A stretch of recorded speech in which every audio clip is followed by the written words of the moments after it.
Chapter 366. After Rongxiu was satisfied, he finally let go of Chu Luiyue slowly. He lowered his eyes and looked at the girl's red and slightly swollen lips. He rubbed his fingers affectionately and spoke lazily in a hoarse voice. Looks like you made the right decision. Chu Luiyue snapped out of her daze and immediately glared at him. However, her watery eyes didn't have any fierceness. Instead, they looked even more breathtaking. Rongxiu chuckled and kissed her again before finally letting go. Come here. Chu Luiyue walked around the table to his side and leaned over to look at the book he had put aside. What are you looking at? Every time she came, Rongxiu seemed to be reading. She glanced at it and saw that it seemed to be a biography. Rongxiu held her slender waist and pulled her into his arms. Chu Luiyue leaned against his chest just like that. Rongxiu rubbed her waist with one hand and took the book with the other. Do you want to read it? Chu Luiyue felt that Rongxiu's hand seemed to have magical powers. He only pressed her waist twice, and a wave of heat spread through her body. She felt as if her entire body had gone limp and relaxed. She relaxed her body and felt that the fatigue she had felt during this period of time seemed to have lessened quite a bit. She took the book and looked up in surprise when she saw the name on it. You moved out of the academy? She remembered seeing this book in Yifeng Courtyard. Rongxiu didn't find it strange that she remembered, so he nodded nonchalantly. Mother's things have basically been packed, so there's no need to continue living here. Of course, another important reason was that the person in his arms wouldn't be staying there for too long. Chu Luiyue recalled the things he had taken out from Juyo Tower and nodded in understanding. She unintentionally flipped open the book and took a look. Rongxiu had been pretending to be sick ever since he returned to the imperial capital. He rarely stepped out of Prince Li's mansion and basically stayed here. Hence, she was actually quite curious about what Rongxiu usually read. However, Chu Luiyue was suddenly stunned with just a glance. It was actually a map. And it was a map of the imperial capital. After she was reborn, she had specially investigated the situation of the imperial capital, including the overall terrain of the imperial capital. Hence, when she first saw this map, she immediately recognized that it was a map of the imperial capital. What shocked her even more was the detailed distribution of the military forces on the map. The entire imperial capital's defense situation. Chu Luiyue's heart skipped a beat. So, what Rongxiu was not reading books every day? She instinctively looked up at Rongxiu. Rongxiu's expression was normal, as if he didn't think it was a big deal at all. Chu Luiyue thought that he didn't expect her to be able to understand this thing, and couldn't help but tug at his clothes. Rongxiu, you read this every day? Rongxiu glanced at her expression, and his lips curved up slightly. Not every day. I read it occasionally to relieve boredom. Chu Luiyue was speechless. Relieve boredom? What kind of person would think that reading this kind of thing was relieving boredom? With this map, Rongxiu could easily control the entire imperial capital. If he had the military forces, it was only a matter of time before he broke into the imperial capital. Chu Luiyue's lips moved and finally couldn't help but ask, "Why are you looking at the map of the imperial capital?" She originally thought that Rongxiu would look shocked, but a smile surfaced on his face instead. He bent down and kissed Chu Luiyue's glabella. You can really understand it. Chu Luiyue instantly felt complicated. Rongxiu already knew that she had seen through what it was, but he didn't seem to want to hide it at all.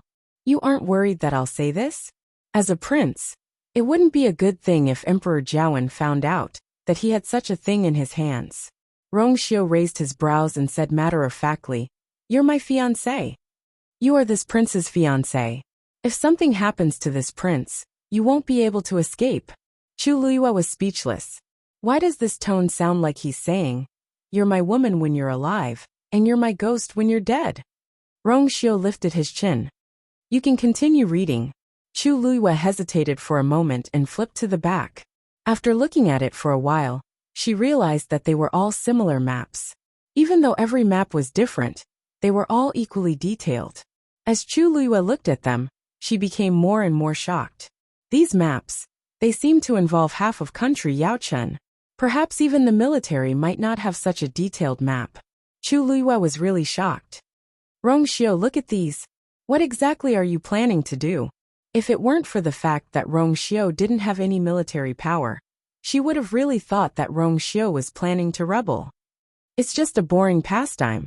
Rongxiu really didn't seem to care. When he saw her shocked expression, he couldn't help but chuckle softly and hug her tighter. Her worried look for me is really touching. Chu Luiyue subconsciously turned her gaze and looked at the bookshelf behind him. It was filled with books. A scary thought suddenly appeared in her mind. Could these also be? She long knew that Rongxiu was much stronger than he looked on the surface, but what she saw in front of her was still beyond her imagination. What are you thinking about? Asked Rongxiu. Chu Luiyue looked at him sympathetically. I'm thinking that Rongjin is really unlucky to have met you.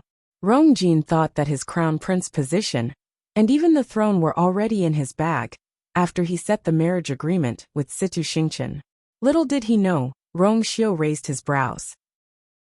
He wasn't interested in comparing himself to Rongjin, but since it was her compliment, he still chose to accept it. Chu Luiyue placed the book back and continued to nestle in Rongxiu's arms. Rongxiu rubbed his chin against her soft hair. Let's not talk about this. Why don't we talk about the wedding date? Chu Luiyue was dazed and knitted her brows awkwardly. We really need to discuss this matter properly. Mu Qinghe is still in the imperial city, and I don't know when he'll return to the Tianling dynasty. If he's leaving soon, we won't have time to get married. If he wants to wait for a while, we can hold our wedding. However, I don't know when I'll have to follow him back to the Tianling dynasty. The road ahead is dangerous, and I don't know what kind of situation I'll face when I return. If Rongxiu is involved, it'll be even harder to handle.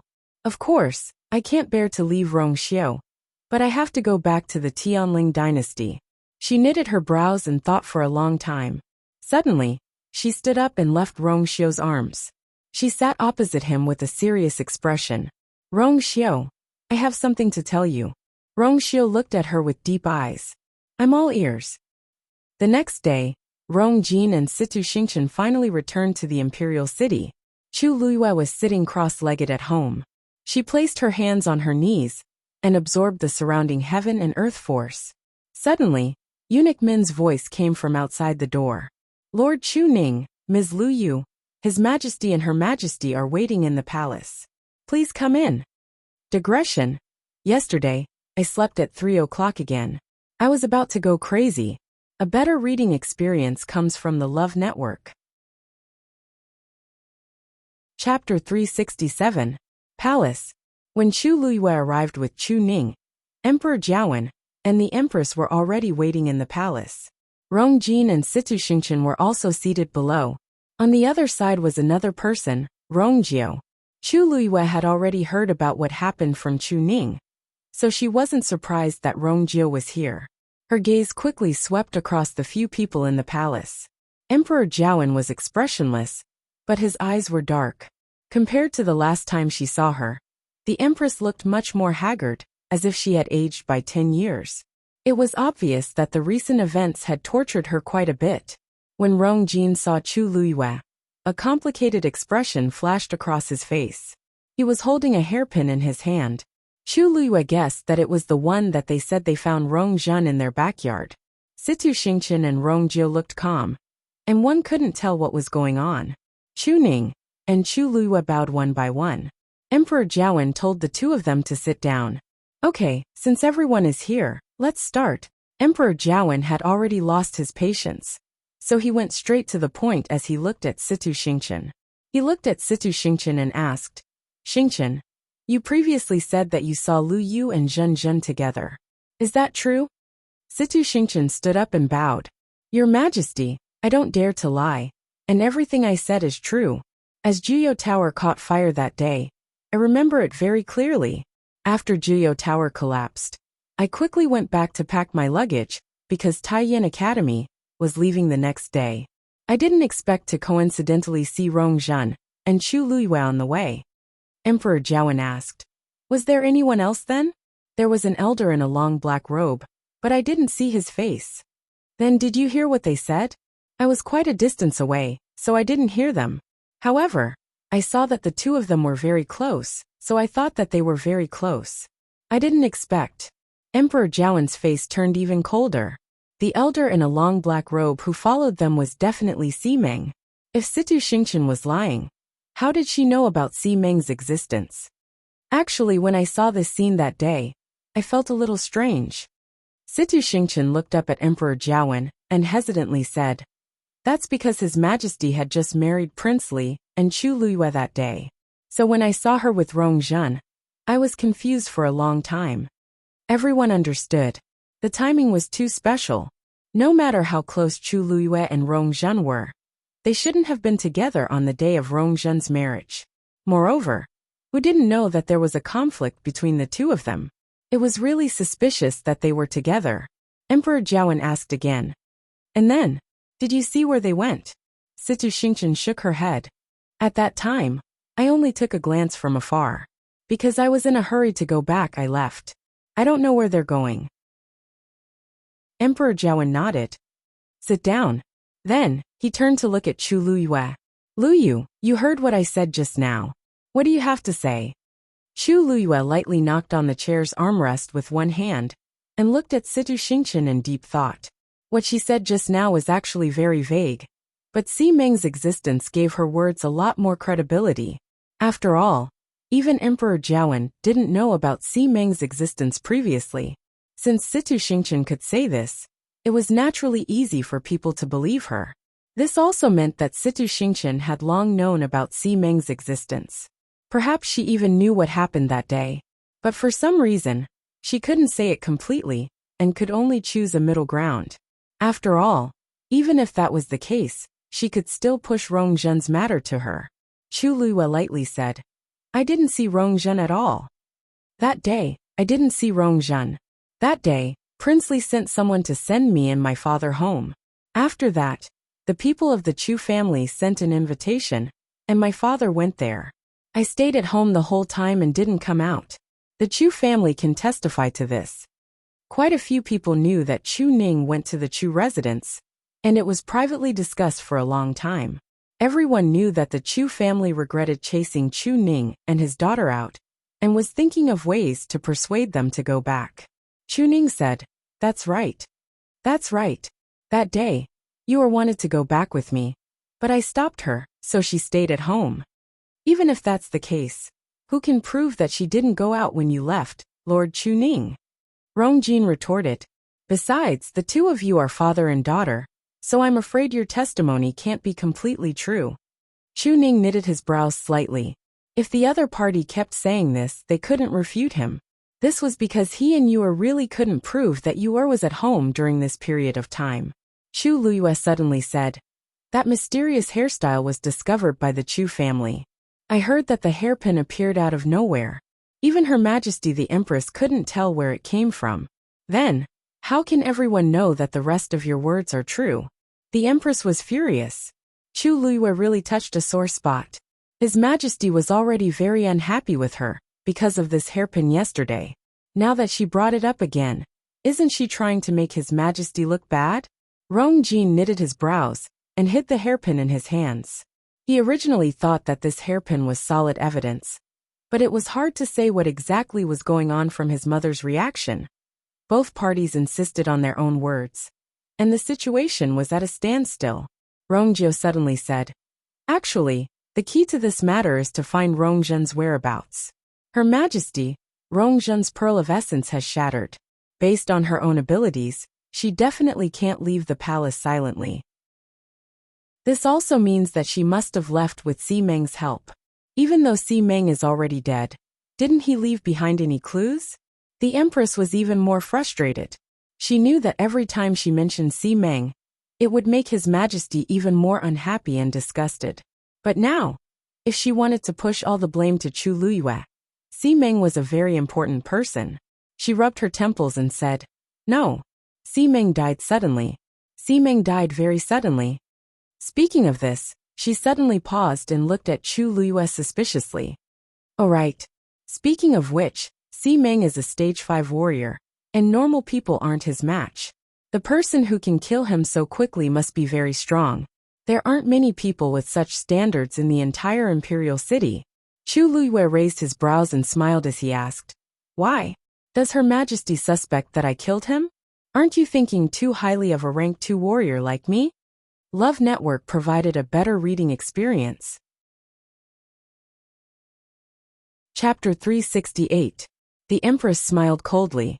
You're indeed just a stage 2 warrior. But everyone in the Imperial City knows that you can win against a stage 4 warrior. Perhaps you didn't display your true abilities at the Qing Jiao competition? Other than you, who else would know about this? Besides, there's also that weird fiend of yours. She was talking about Dumpling. Back then, Dumpling directly swallowed Hung Jingchua's force, which left a deep impression on many people. The Empress always felt that Chu Luiyue was unpredictable. Previously, Rong Zhen had mentioned that Chu Luiyue went from a useless person to a genius that everyone envied, because she met with a fortuitous encounter. Perhaps Si Meng was really killed by her, or the person behind her. Also, you also went up to the 6th floor of Jiao Tower previously. How do you explain this? The more the Empress spoke, the more certain she sounded. Emperor Jiawen, and the rest's expressions gradually changed. The Empress's words sounded ridiculous at first, but upon closer thought, it wasn't impossible. In the past few months, too many strange things had happened to Chu Luiyue. Things that seemed impossible to others seemed to be reasonable when it came to her. As for Si Meng's death, it was hard to say. Chu Luiyue was caught between laughter and tears. Thank you for thinking so highly of me, Your Majesty. But if it's really like what you said and I killed Si Meng, why didn't I directly kill the 4th princess as well? Wouldn't everything be over if I did that? The Empress was stumped. Rongjin angrily said. Of course, it's because you're afraid of exposing your identity. As a princess, Rongjin has something that can help her. Once you force her into a corner, she'll definitely expose your identity and location. Chu Luiyue looked at Rongjin, as if he were looking at an idiot. Your Highness, let me remind you that Her Majesty just said that I can instantly kill a stage 5 warrior. Do you think that the 4th princess's abilities and reaction are stronger than a stage 5 warrior's? Rongjin was speechless, and his face turned red and white. Si Meng must be by Rongjin's side.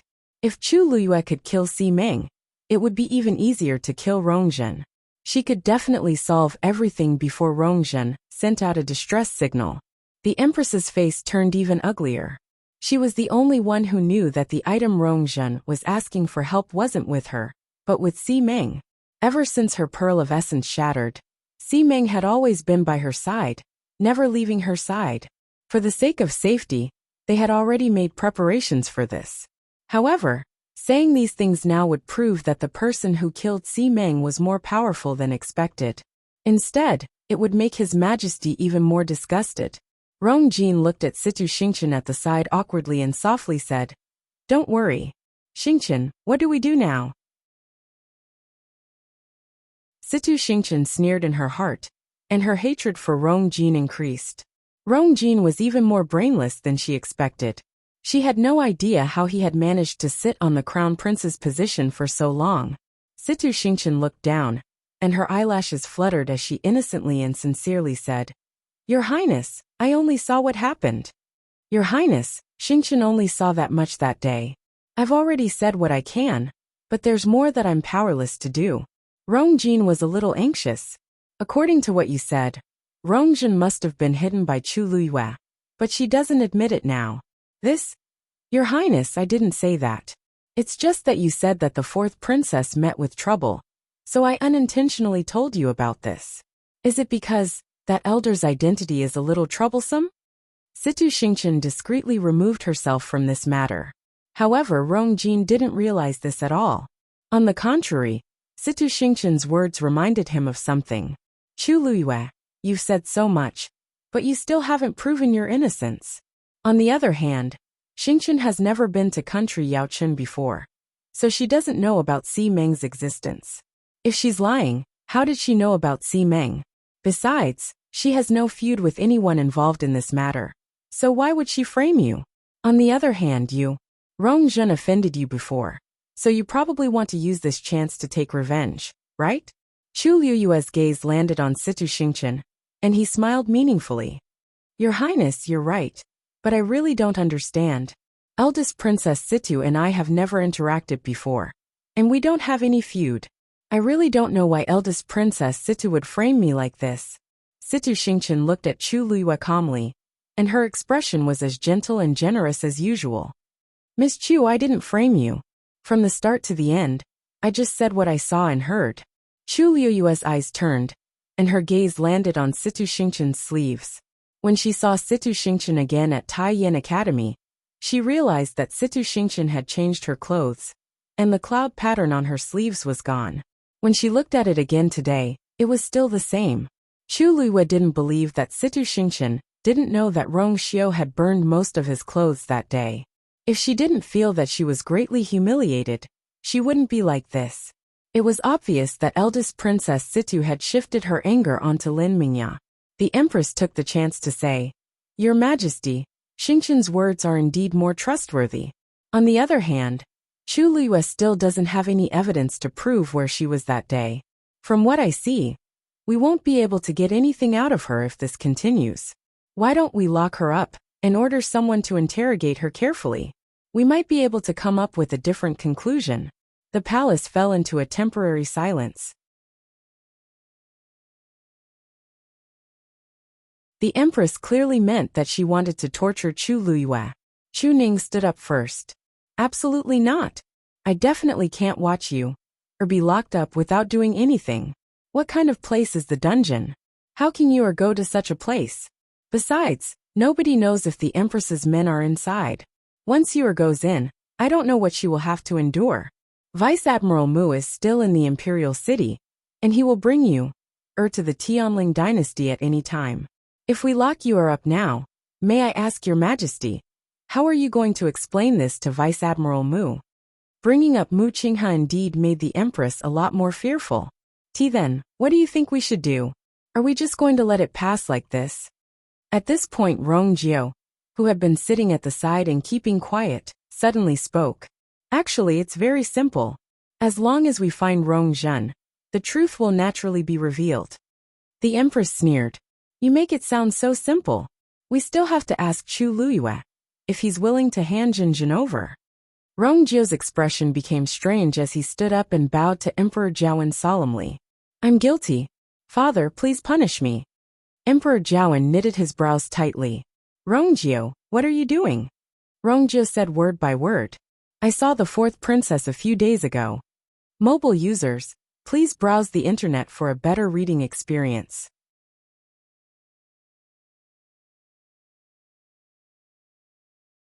Chapter 369. His words were like a clap of thunder. The Empress and the rest were dazed and shocked. Even the calm Emperor Jiawen couldn't help but stand up. What did you say? You saw Rongjin previously?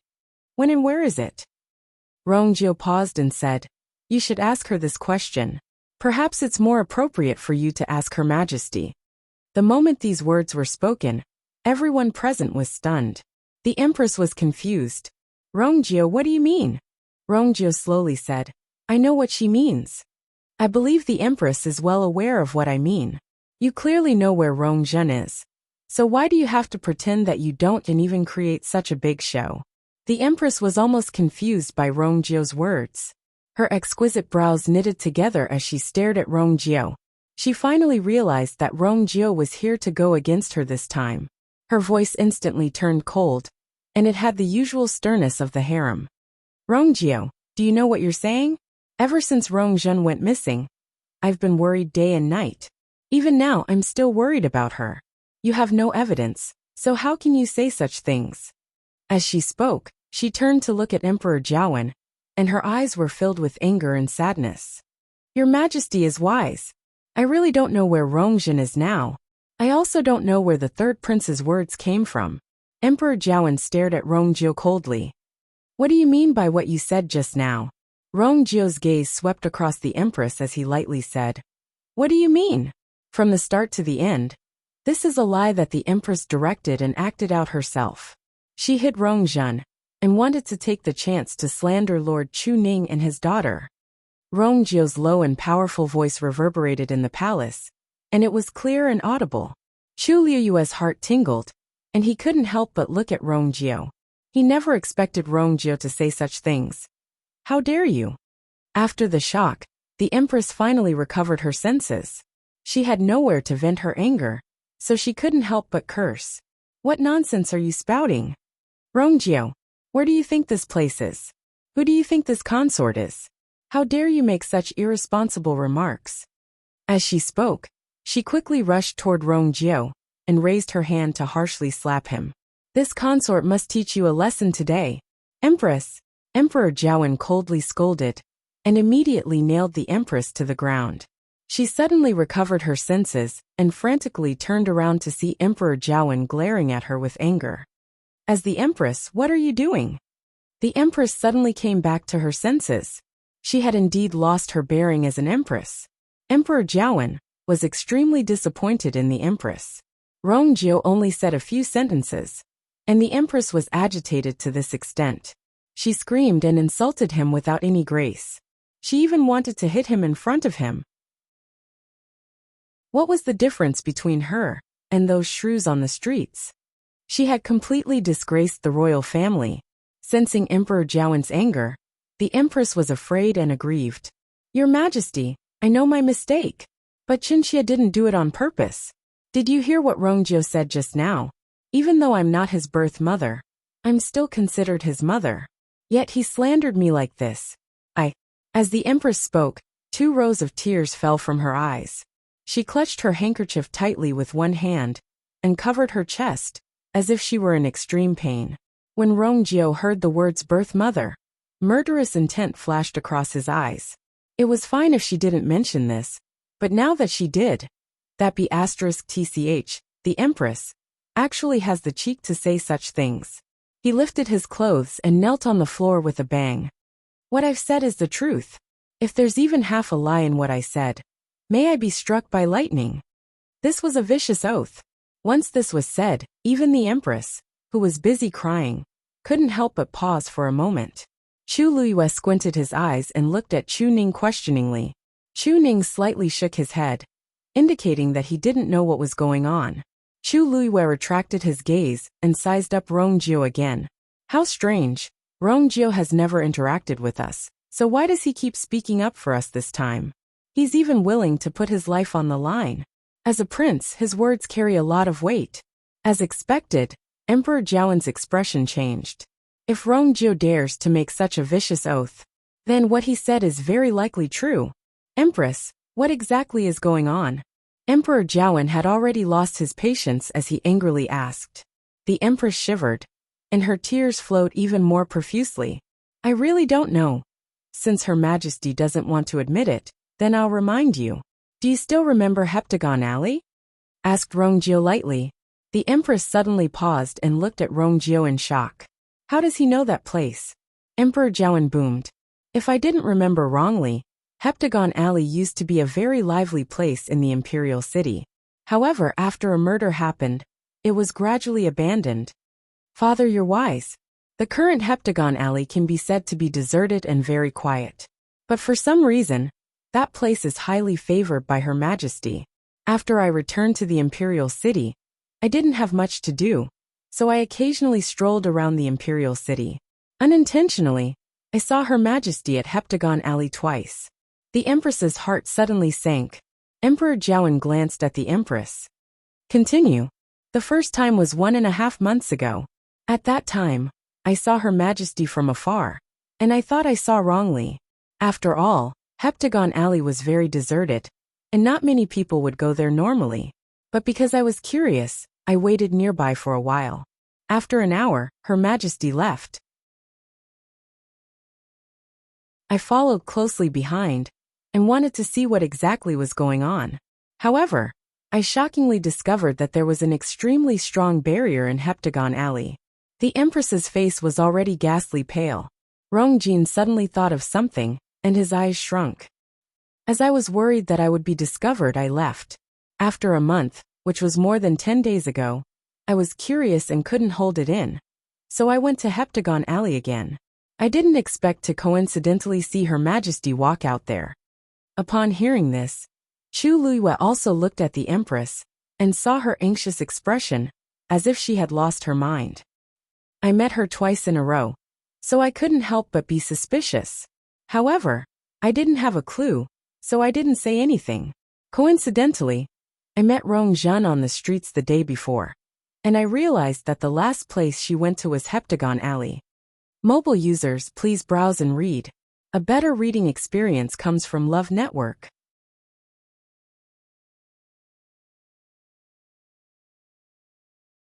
Chapter 370. Impossible. You're lying. The Empress finally couldn't hold it in and screamed. Her hands trembled as she pointed at Rong Jiao. Due to her anger and panic, her originally well-maintained face became distorted. Zhen is missing. She had already lost contact with Rong Zhen for many days. If Rong Zhen was really at Heptagon Alley, how could she not know?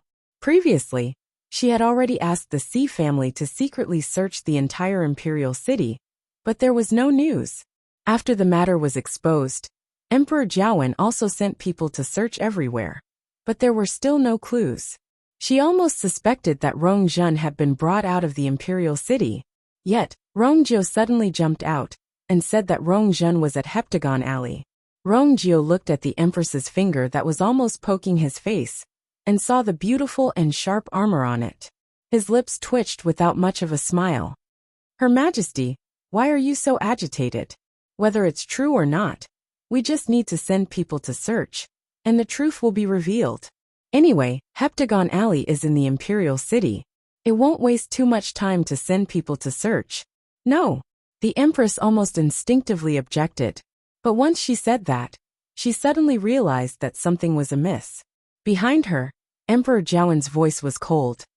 I think this is a good idea. Since Rong Jiao said that Rong Zhen is there, we just need to find her there. If we find her, it proves that Rong Jiao is telling the truth. If we don't, Rong Jiao, do you know what consequences you will have to bear? Rong Jiao looked calm. I know. If Rong Zhen isn't at Heptagon Alley, I'm willing to never leave the imperial city again. Emperor Jiawen was stunned as he didn't expect Rong Jiao to make such a request. Actually, during this period, he had been thinking about how to arrange for Rong Jiao. Let him return to the Northwest Army? Impossible. That's no different from letting a tiger return to the mountain. Let him stay in the imperial city. That's not appropriate either. Rong Jiao has many military achievements, and he's at his peak. It's too obvious to abruptly remove him from his military position. In actual fact, before this, Emperor Jiawen had already received many memorials requesting for Rong Jiao to return to the Northwest Army. But he had many worries in his heart, so he kept putting this matter aside. But this time, Rong Jiao took the initiative to suggest that as long as he didn't find Rong Zhen in Heptagon Alley, he would stay in the imperial city forever.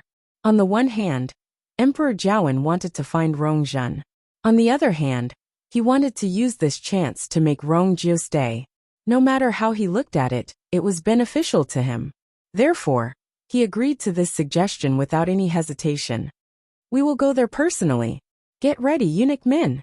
The Empress' legs were weak, and she almost knelt on the ground. Your Majesty, absolutely not.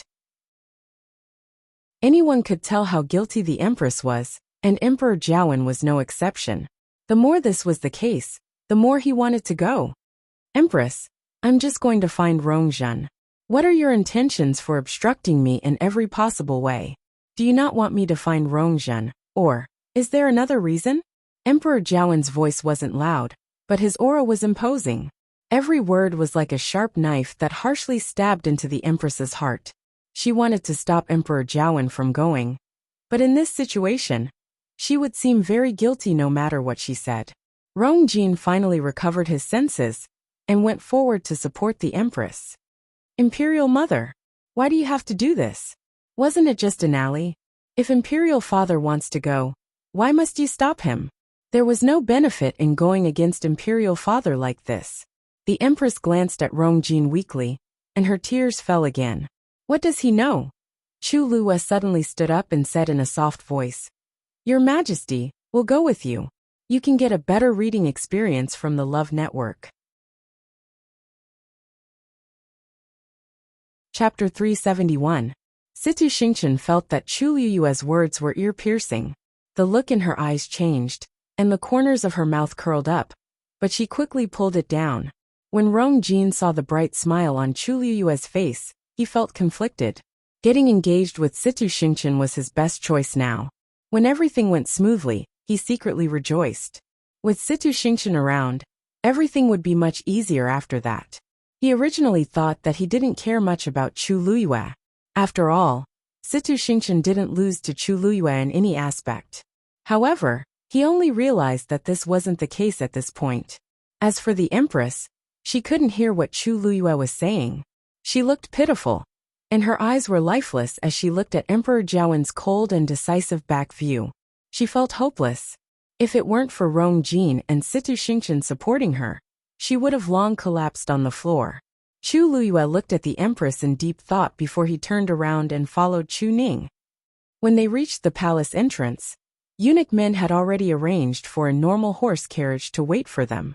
Chu Luyue couldn't help but sigh. Eunuch men is indeed smart to be able to serve Emperor Jiawen for so many years. Emperor Jiawen is still wearing his dragon robe. If he goes out like this, it will definitely cause a huge commotion. Also, the Empress is in a terrible state, and she can't meet anyone. Using such a normal horse carriage can reduce the trouble to the greatest extent. The group of people then walked toward Heptagon Alley in a low-key manner. Emperor Jiawen sat in his own horse carriage, and only eunuch men followed him. The rest of the people shared a horse carriage. In the horse carriage, everyone sat facing each other, and nobody spoke. The atmosphere was tense, and the air seemed to have frozen. Finally, Rong Jin couldn't help but softly persuade her. "Mother, don't worry. Someone wants to frame us, but they might not have the ability to do so. Father has always been wise, and he'll definitely be able to distinguish right from wrong and clear your name." This someone was naturally referring to Rong Jiu. In Rong Jin's opinion, if Rong Jiu didn't interfere, this matter wouldn't have developed to this state.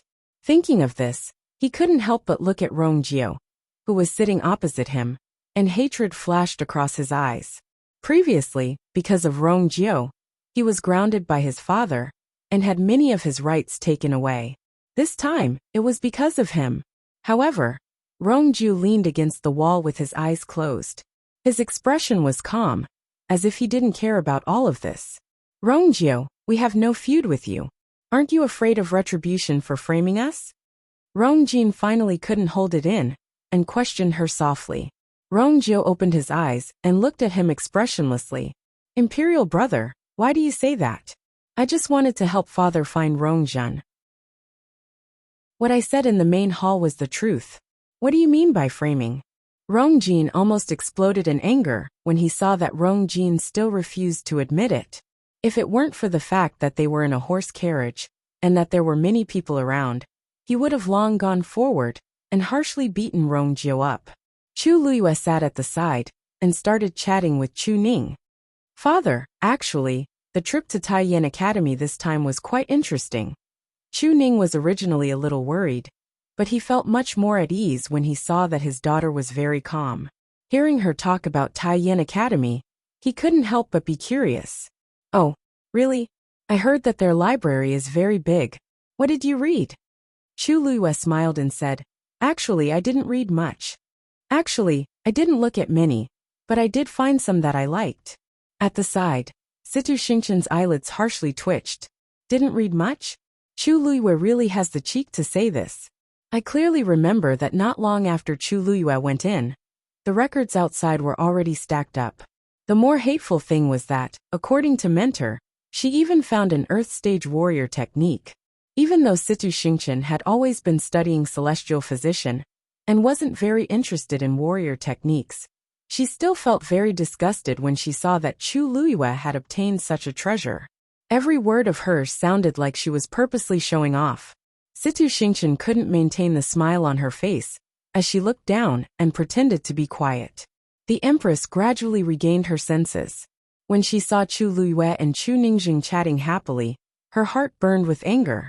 All of this is clearly Chu Luyue's fault. I must have hidden Rong Jin, and colluded with Rong Jiu to frame me. Now my heart is hanging in midair, and I'm being tortured. But Chu Luyue can still smile so easily. "It's all your fault. It's all your fault." Hearing the sound of the horse carriage on the limestone floor, the Empress knew that they were getting closer to Heptagon Alley, and she became increasingly anxious. Finally, She couldn't help but curse and pounce on Chu Luyue. Chu Luyue had already seen her actions from the corner of his eyes, so he gently dodged and avoided her. Dong! A low sound was heard. The Empress's head directly hit the wall of the horse carriage. Mother! Rong Jin and Situ Xingqian didn't manage to pull the Empress back in time. When they heard the sound, it was already too late. The Empress's forehead hurt, and her vision turned black. Mother, are you okay? Rong Jin was very anxious as he hurriedly helped the Empress up. Situ Xingqian knitted her brows. Miss Chu, even if you're unhappy with the Empress, you shouldn't do this. During this period of time, the fourth princess went missing, and the Empress was worried. How could she withstand such a collision? Upon hearing this, Rong Jin looked at Chu Luyue with more hatred and anger. Chu Luyue blinked. Eldest Princess Situ, your words are too interesting. Everyone saw clearly what happened just now. The Empress bumped into me on her own. If I didn't dodge, should I just sit there and wait to be hit? Situ Xingqian seemed to hesitate for a while and said, But, you're very strong, and it's easy for you to stop the Empress. In other words, Chu Luyue did it on purpose. Chu Luyue laughed. Eldest Princess Situ, the Crown Prince isn't weak either. Are you saying that he's useless and can't hold his mother back? Situ Xingqian was stumped. She didn't expect Chu Luyue to be so sharp-tongued. Knock, knock, knock. Masters, we're here. Please come down. Eunuch Min knocked on the door outside. Rong Jie walked out first. Chu Luyue and Chu Ning followed closely behind. The horse carriage stopped in a narrow alley, and Emperor Jiawen stood at the entrance of a nearby mansion. Chu Luyue quickly scanned his surroundings and knitted his brows. This heptagon alley looked normal, but it vaguely had a very strong suppression. If one looked closely, they could sense that it came from the mansion. Emperor Jiawen looked at Chu Ning. Open the door. Chu Ning immediately said, Yes, but before he could do anything, the door was already opened from the inside. The slender Rong Zhen appeared in front of the crowd. Mother, you're here. Mobile users, please browse and read. A better reading experience comes from Love Network.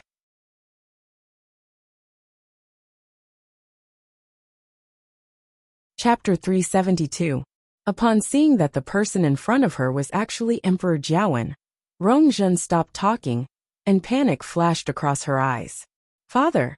When Emperor Jiawen saw Rong Zhen, he first heaved a sigh of relief in his heart, before endless anger overwhelmed him. He suppressed the anger in his heart and asked in a low voice, Zhen, why are you here? Faced with Emperor Jiawen's questioning, Rong Zhen actually stuttered and didn't say anything for a while.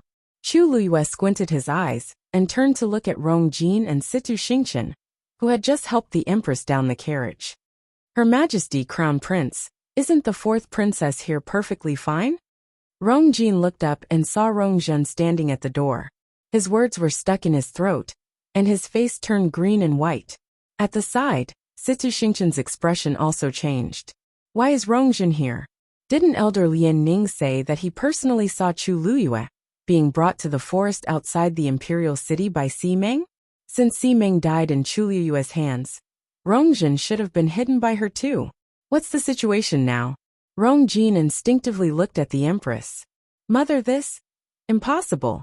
When the Empress saw Rong Zhen, her reaction was more intense than anyone else's.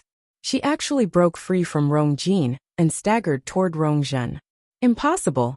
Zhen isn't here. You must be a fake. Her voice was sharp and hoarse, which made people feel very uncomfortable when they heard it. In addition, her face was distorted from shock and fear, which made her look even uglier. Emperor Jiawen didn't hide the disgust in his eyes. Empress, not only did you lie to me, but you even don't want to acknowledge your own daughter. You've really disappointed me. No matter what, he had doted on Rong Zhen for more than 10 years, so he was very sure that the person in front of him was Rong Zhen. To prove her innocence, the Empress actually lied through her teeth. How crazy! Rong Zhen seemed to be frightened by the Empress as she nervously took a step back. Mother, what do you mean? I'm Zhen. You're not Zhen, aren't you? The Empress glared at Rong Zhen. Although she was still denying it, her voice was getting softer and softer. This person was indeed Rong Zhen. A sense of despair gradually filled his heart. Tell me quickly. Was it Chu Luiyue who sent you here? It must be her, right? The Empress was on the verge of breaking down. She looked like a lunatic. Emperor Jiawen's eyes were cold. Rongzhen, say it yourself. What the hell is going on? Rongzhen was stunned by the scene before her, and it took her a while to recover her senses. Aye. Yes. It was Chu Luiyue who brought me here. Emperor Jiawen continued asking, when? Rongzhen quickly glanced at the Empress and lowered her eyes guiltily.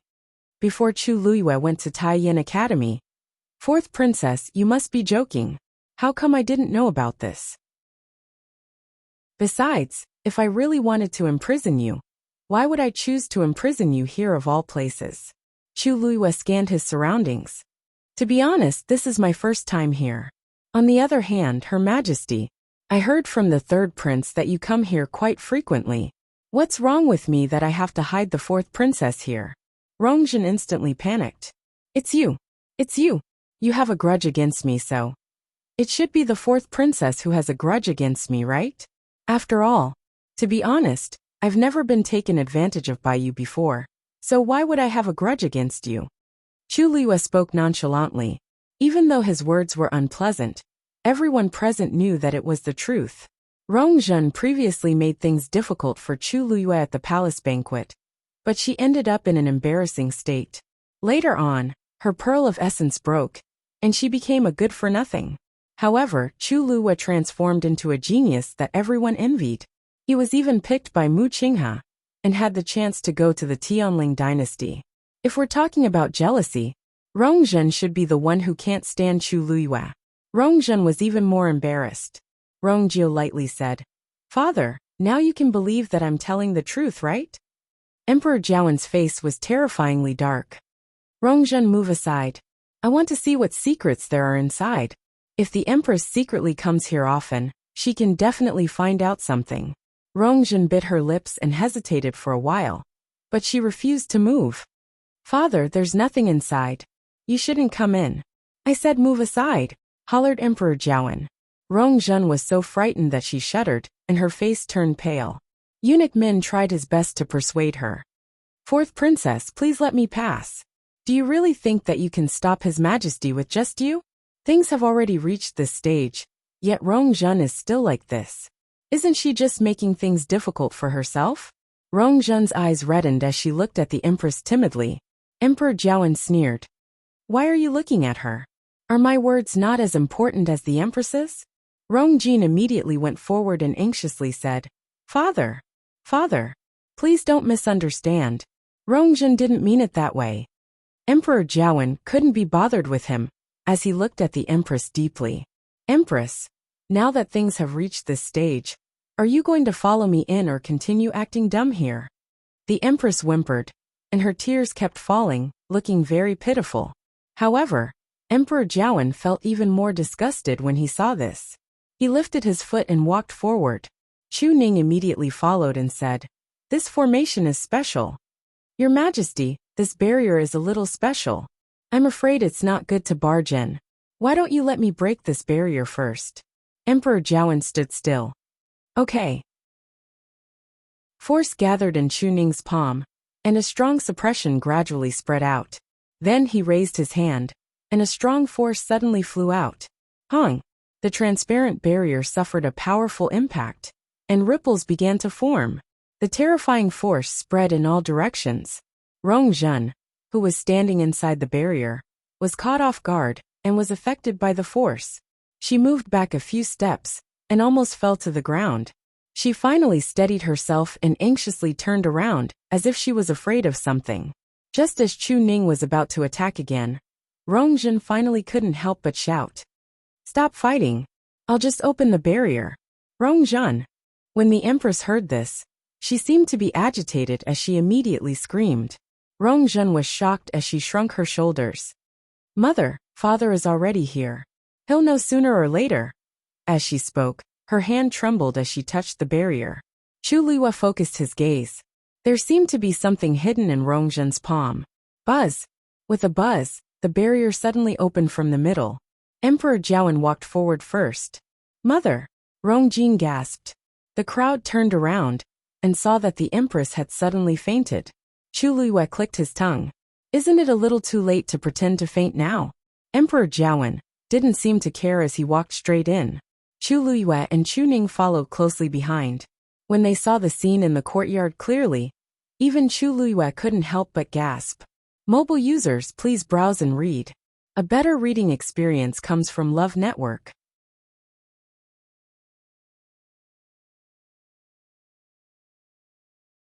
Chapter 373. The courtyard was empty, and only a skeleton was hanging in the middle. From the tattered clothes, it seemed to be a young man, but his body was almost completely corroded, and one couldn't see his original appearance. The most serious injury on his entire body was his face. It was as if someone had harshly slashed his face with an axe.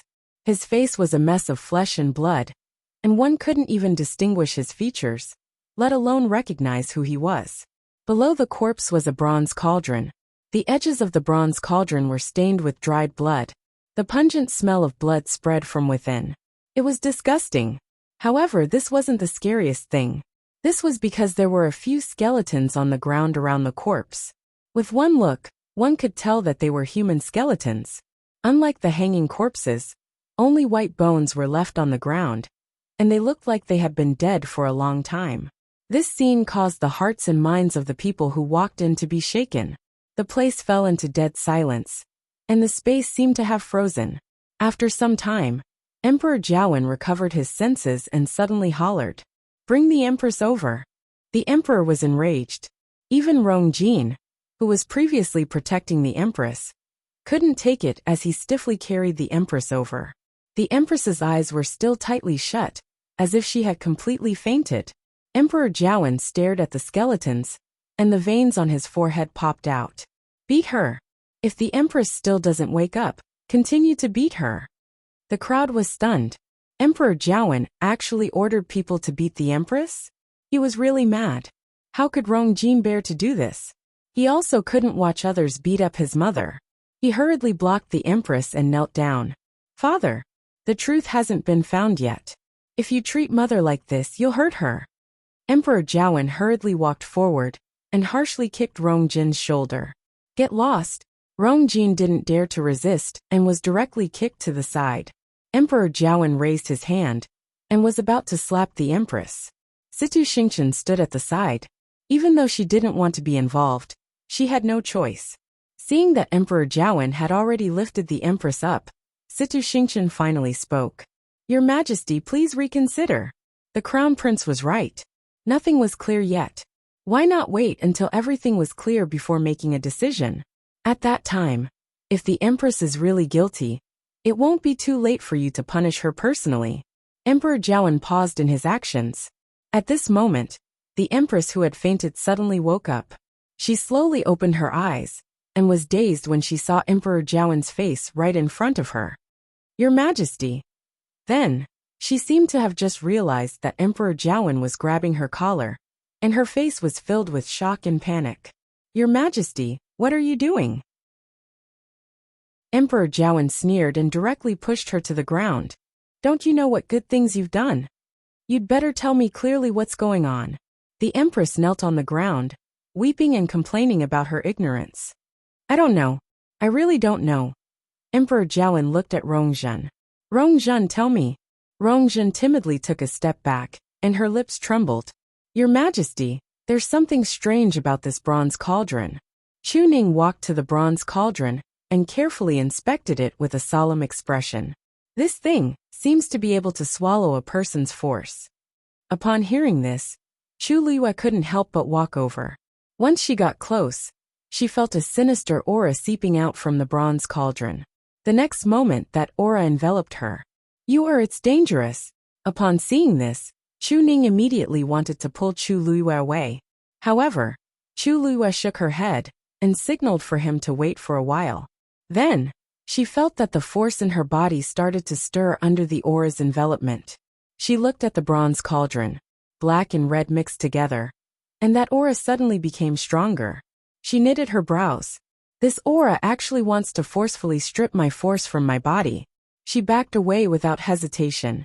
After leaving the bronze cauldron, That aura quickly disappeared, as if it had never appeared. However, Chu Luiyue felt a chill in his heart.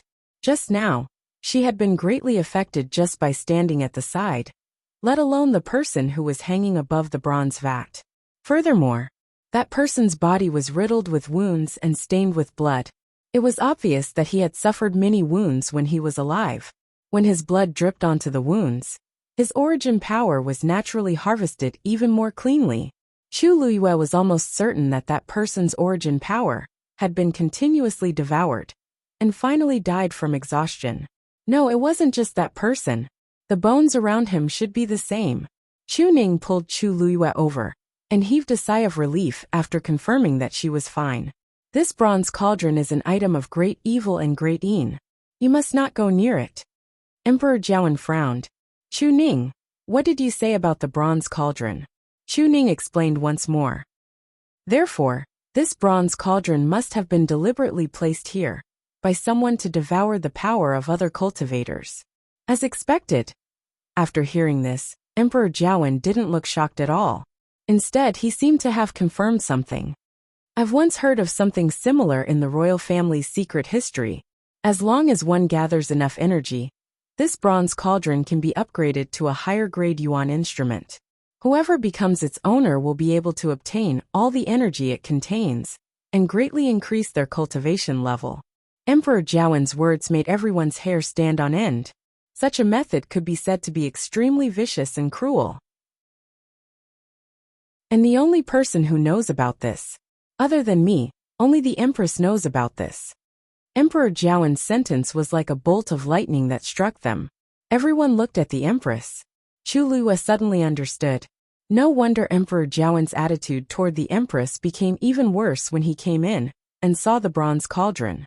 It turns out that he had already determined that the Empress did all of this back then. Si Huijing, I didn't expect you to do such a thing in secret. You're really vicious. Once Emperor Jiawen thought of how he had actually shared a bed with such a woman for so many years. He felt goosebumps all over his body. And he was so disgusted that he wanted to vomit. The Empress's face was dejected, and she couldn't say a single word of rebuttal. Rongjin also panicked and couldn't help but argue. Father, even if Mother knows about it, it can't prove that she did it. Mother is already the Empress. What benefits does she have by doing this? Yeah, Her Majesty is already the mother of the country. Why isn't she satisfied? Rongjio suddenly spoke up as he looked down at the mother-son duo, and his eyes were filled with obscurity. Of course, she didn't do this for herself. She did it for the Honorable Crown Prince, brother. You. Rongjin was shocked. Mobile users, please browse and read. A better reading experience comes from IUN.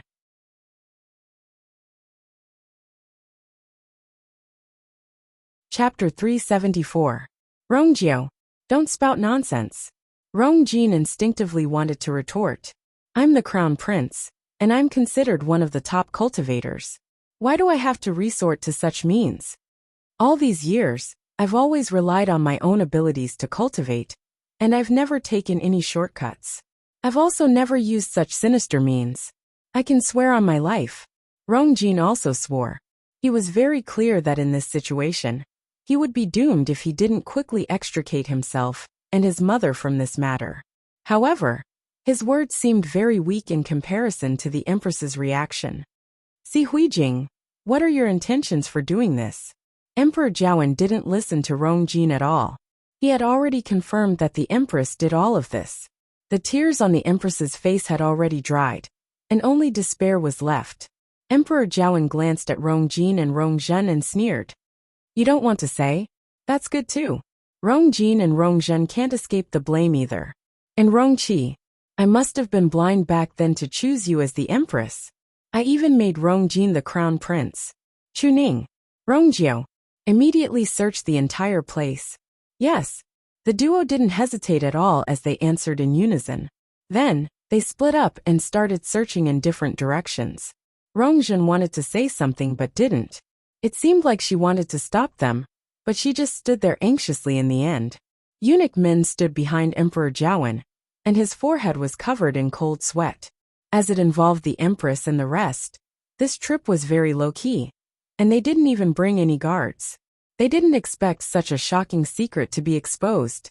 Chu Luiyue looked at the messy scene in front of him and raised his brows slightly as he looked up at the sky. Country Yaochen's sky is finally going to change. When the Empress heard Emperor Jiawen's words, she finally realized something. Emperor Jiawen is planning to punish both her and her son. It's fine if something happens to me, but Rong Jin's position as the crown prince can't be snatched away. Seeing that Chu Ning and Rong Jiao had already started searching inside, she shivered and directly kowtowed to Emperor Jiawen to admit her guilt. Your Majesty, please forgive me. I know my mistake. You can punish me however you want, but please let my children off. They're all innocent. They didn't know anything about this. She smashed her head on the ground with all her might. With a dull thud, her forehead was soon bleeding profusely. Her makeup had long been ruined by her tears. Coupled with the bright red and sticky blood slowly flowing down from her forehead, she looked even more miserable. Emperor Jiawen was unmoved, as if he had heard a joke. You don't know? Rong Jun is right here. And you're telling me that she doesn't know anything? The queen was speechless. In actual fact, she didn't know why Rong Jun was here either. She did this very secretly, so Rong Jin and the rest didn't know about it, including Rong Jun. Even if she was crazy, she wouldn't send Rong Jun here. But Rong Jun was indeed here. There was no room for argument. Thinking of this, she suddenly felt hatred toward Rong Jun. If it weren't for her, why would Emperor Jiawen find this place? Then, he wouldn't have seen everything here. They also wouldn't suspect Rong Jin and the rest because of her existence. She looked at Rong Jun and pleaded, Jun, tell your imperial father yourself how you came to be here, okay? Take it that I'm begging you. You don't want your big brother and second brother to suffer with you, right? Huh. You can't drag them down with you. Rong Jun's eyes trembled. Many scenes suddenly appeared in her mind. How familiar was this scene? Ever since I was young, Imperial Mother would say something like this every time I met with something, right? Her eyes seemed to be covered in a layer of fog. Then, she lowered her head slightly and said clearly word by word, You're right. Imperial Father, it was Imperial Mother who sent me here. The Queen's voice suddenly stopped, and she looked at Rong Jun in disbelief. Mother said that this was the only way to help me take revenge for Chu Luiyue. Also she could pin Elder Si Meng's death on them. Every word Rong Jun said made the Queen's eyes widen. After hearing this, she was completely dazed. Soon after, the Empress suddenly realized something and screamed, You're wrong. Your Majesty, everything she said is fake. It's all fake. Don't believe her. Emperor Jiawen glanced at her and nonchalantly said, You're saying that your biological daughter is framing you? The Queen felt very aggrieved, but she didn't know what to say. She also didn't know why Rong Jun would say this. Emperor Jiawen stepped forward and asked, Rong Jun, did you just say that Si Meng died in your mother's hands? Rong Jun shuddered and lightly pointed at the bronze vat before quickly retracting her hand, as if she were afraid of something. However, this action was clear enough. She was clearly saying that Si Meng had already died in the bronze vat. I almost forgot that he's a stage 5 warrior. Taking away such a strong warrior's strength is naturally twice the result with half the effort. Chu Luiyue silently sized Rong Jun up. I only left for 10 days, so why did so many things happen in the imperial city? If I didn't clearly remember that I killed Si Meng, I would have really believed Rong Jun's previous words. The Queen's face flushed red and white, and she was about to argue. Your Majesty, Father. Chu Ning and Rong Jiao came back one after another. The duo's expressions were strange. Emperor Jiawen's heart sank. What's the matter? Chu Ning and Rong Jiao looked at each other and seemed hesitant. After a moment, Chu Ning cupped his fists. Your Majesty, there are many skeletons buried in the backyard. Rong Jiao hurriedly added. There are more or less some scattered bones hidden in the various rooms in this yard. Roughly looking, there are about 100 people. Dead silence. Even Chu Luiyue couldn't help but frown. When she saw the bronze vat, she thought that there must be more than just a few skeletons here. However, she didn't expect there to be so many. Most of those people are cultivators. There haven't been any missing persons cases in the imperial city all these years, so these people should have been brought in from outside the imperial city. said Chu Ning solemnly. Emperor Jiawen took a deep breath in and stared at the queen. Si Huijing, you can't do all of this by yourself. Tell me who's helping you. The Si family? Hearing Emperor Jiawen mention the Si family, the queen immediately shook her head out of reflex. No, I did all of this by myself. I was blinded for a moment. I'm willing to use my death to atone for my sins. I only beg your majesty to let Rongjin, Rongqi, and the Si family off. Rongjin finally couldn't help but say, Mother, what are you doing? You didn't do this, right? Who's the one harming you? Just say it, Pack. The queen actually slapped Rongjin harshly. Mobile users, please browse and read. A better reading experience comes from Ayuan. Chapter 375. Rongjin was stunned by the slap. The Empress's slap was very harsh, and it directly caused half of Rongjin's face to swell up. Her palm was slightly numb, and her heart trembled when she saw Rongjin's dazed and hurt expression. If I wasn't forced, why would I bear to hit my most beloved son? But, you don't have the right to speak, hollered the Empress. Then she broke free from Rongjin, knelt forward and begged. Your Majesty, I won't complain no matter how you punish me. But, I'm the only one who did all this. Emperor Jiawen's eyes were filled with mockery. Didn't you deny it previously? Why are you admitting it so readily now? You just won't cry until you see the coffin, and won't turn back until you hit the wall. Seeing that all the evidence was in front of her, and that she couldn't argue, she finally admitted it. Moreover, he actually wanted to take full responsibility and put all the blame on himself. Your cultivation talent is average, so this bronze cauldron definitely wasn't prepared for you, right? How many people in this world can make you spend so much effort on it? As he spoke, Emperor Jiawen's gaze landed on Rongjin. Rongjin shuddered. He didn't know why, but he also felt guilty. He wasn't stupid. When he found out about the bronze cauldron's use, he had already noticed something. After seeing the Empress's reaction, it would be a joke if he still couldn't guess who it was prepared for. Even if he didn't know anything about it before, he still shuddered when he thought about how hundreds of cultivator skeletons were hidden in this yard. The Empress choked and couldn't say anything. Emperor Jiawen closed his eyes.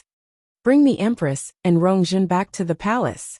Without my permission, they're not allowed to leave the palace.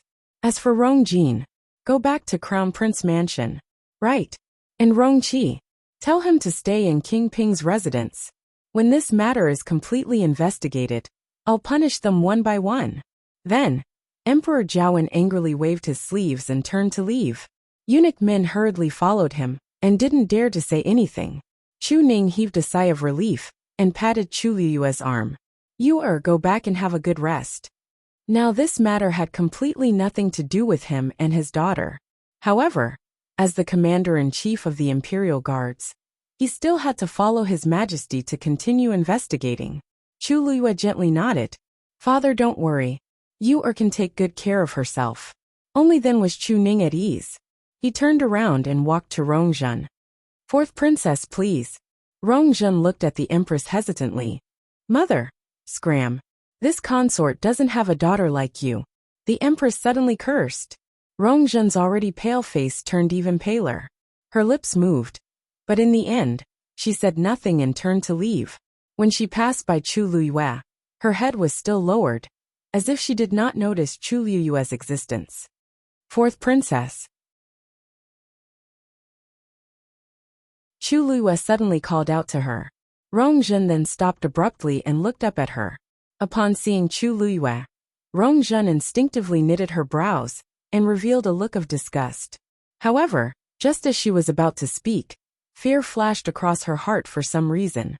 Inexplicably, she swallowed back the words in her throat. Faced with her series of subtle reactions, Chu Liyue's eyes flashed, and he vaguely had a guess in his heart. She did not say anything else, and gave Chu Ning a reassuring smile. However, Rongjin was scared and quickly left. On the other side, Rongjio stood in front of the Empress and Rongjin, quietly waiting for the two of them. He seemed to be very patient, and did not say much as he stood at the side and waited. From time to time, he even glanced at the two of them, as if he was having fun. Nobody knew that he had been waiting for this day for too long. Now that he could finally see the Empress in such a pathetic state, he naturally had to seize the opportunity.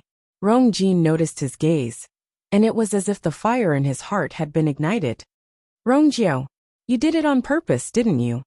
You just wanted to make a joke out of us. Are you satisfied now? Rongjio lightly said. Imperial brother, what are you talking about? I'm just waiting to send the two of you back. Father has already given the order, so I naturally have to follow it. Rongjin clenched his fists tightly. Don't think that I don't know what you're thinking. Isn't it because of your lowly birth mother? You have been harboring hatred for us for more than a day or two. One day, I'll definitely make you pay back double. Rongjio's gaze turned cold, and intense murderous intent spread. Crown Prince, if you have the time, you should think about how to get out of this hopeless situation. The Empress's position can't be kept, and Rongjin isn't any better. This time, it will even implicate the Sea family. You can't even protect yourself, yet you still want to take revenge? What a joke. Rongjin almost shattered his molars before he finally suppressed the hatred in his heart. Mother, let's go. They had to think of another way. Rongjin supported the Empress and walked in front. Rongjio paused and looked at Situ Xingqian. Eldest Princess Situ, are you coming along, or?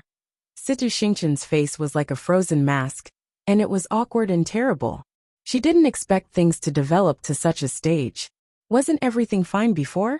Why did the Empress and Crown Prince's situation become so precarious after I left the palace?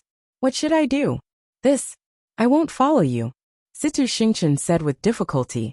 Situ Xingqian forced herself to say this, but it was too late for regrets.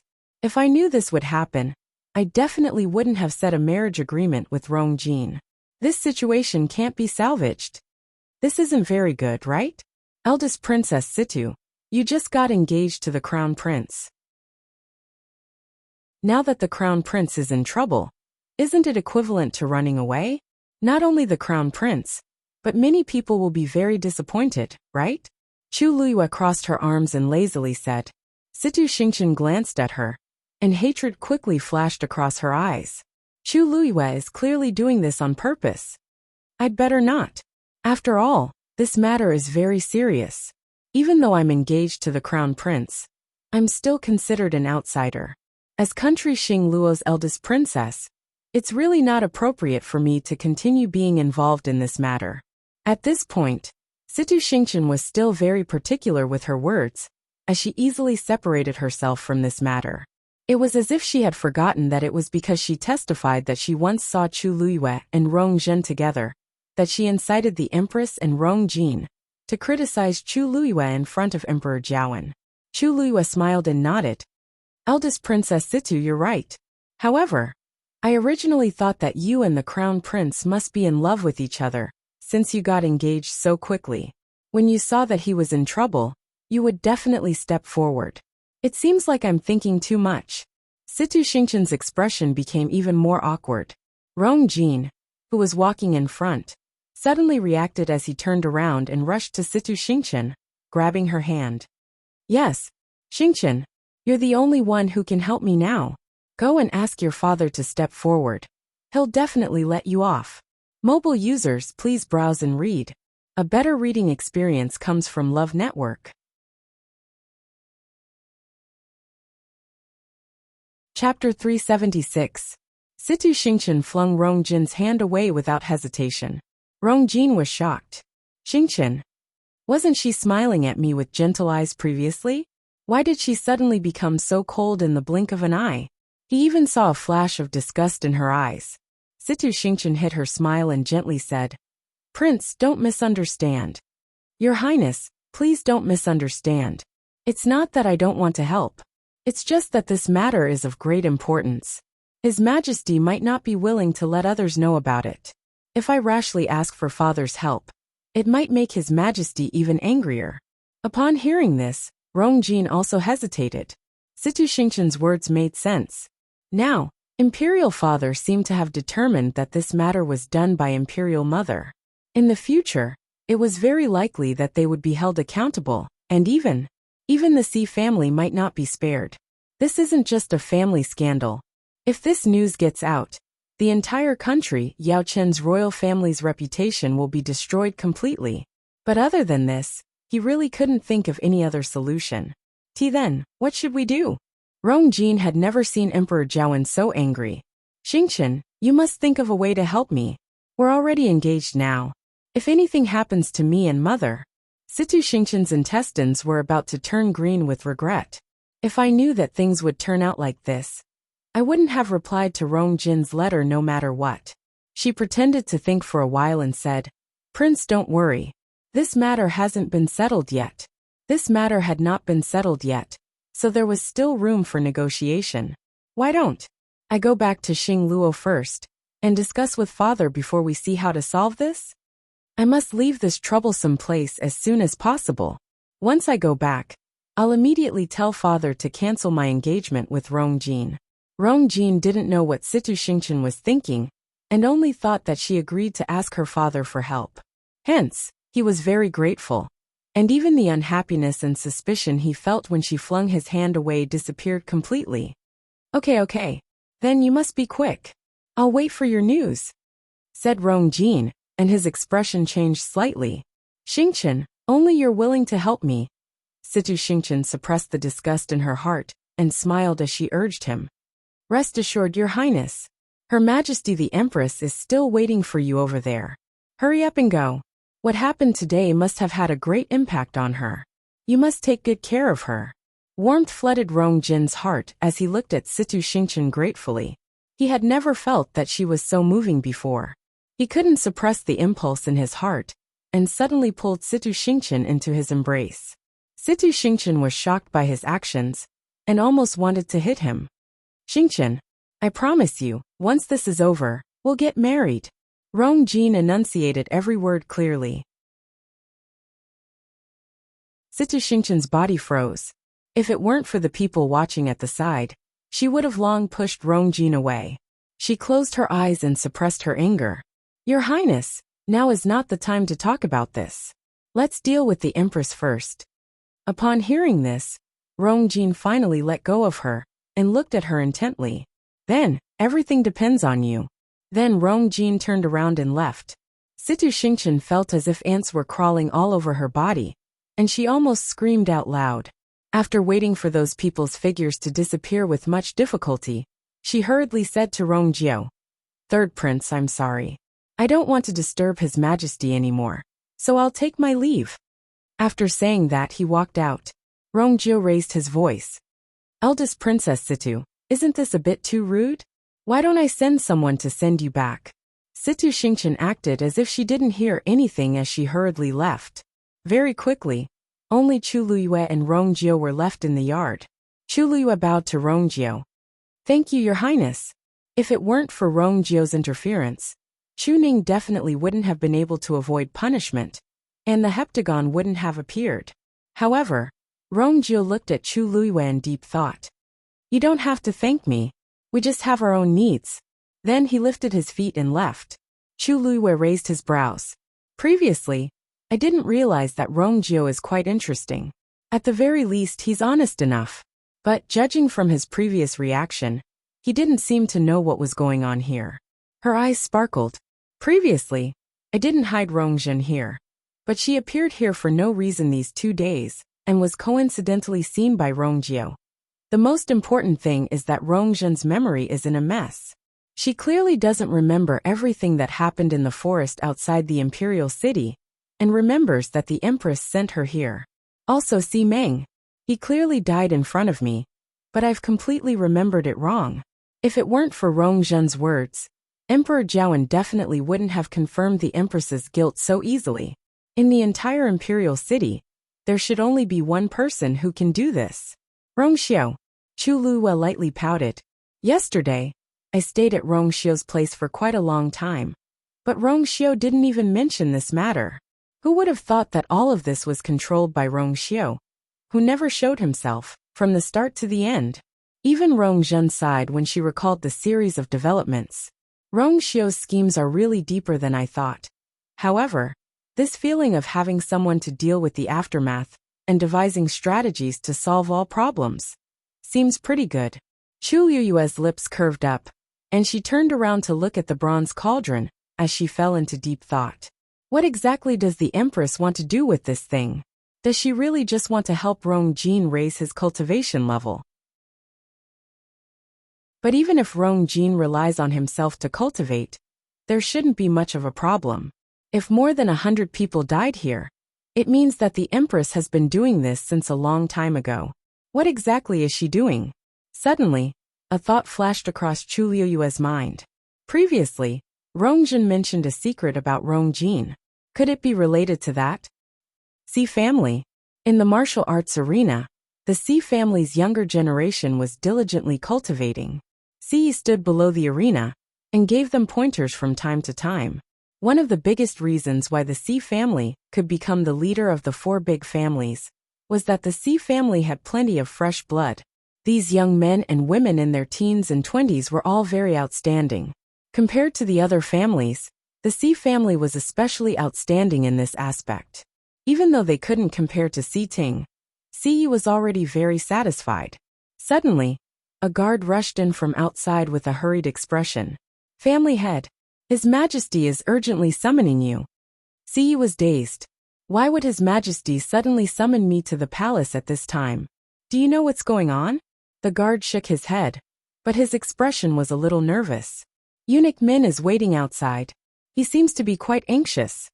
Si knitted his brows. Seeing the guard's reaction, it doesn't seem to be as simple as anxious. He said in a low voice, "Got it. I'll go now." Digression. I slept at 3 p.m., was disturbed by a mosquito for more than an hour in the morning, and my period came to visit. I broke my phone. Please browse and read. A better reading experience comes from Love Network.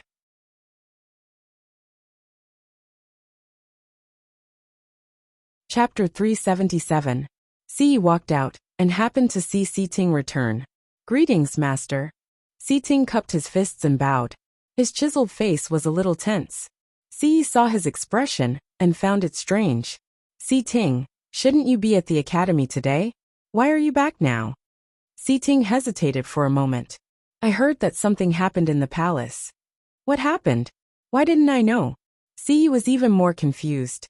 He had been sending people to contact the palace. If something really happened, he should be the first to know. How did Si Ting know that he was at Tianlu Academy? Also, it doesn't look good. Si Ting looked at him and clenched his fists. Chu Liyue didn't go to the academy today. He was summoned to the palace. So what? Si realized something the moment he spoke, and his expression changed. "You're saying that it has something to do with the fourth princess?" Si Ting nodded. "I felt that something was amiss, so I came back to take a look. I saw Eunuch Min standing at the door." Si Ting pursed his lips. Eunuch Min's expression wasn't good, at least. He had never seen such an expression on Eunuch Min's face after meeting him so many times. Also, this was clearly directed at the Si family. Si's heart gradually sank. Since the fourth princess was involved, His Majesty must have found out that they were secretly searching for Rongjin. Si Meng might have been exposed as well. He hurriedly patted Si Ting's shoulder. "I'll go to the palace to take a look first. You stay at home. If anything happens, you'll be in charge of everything in the Si family." As he spoke, he took out a token and stuffed it into Si Ting's hands. Si Ting frowned. What had happened to make the patriarch so nervous? He even gave me the token that represents the Si family's master? "Master, I can't take this." "You should. Take it."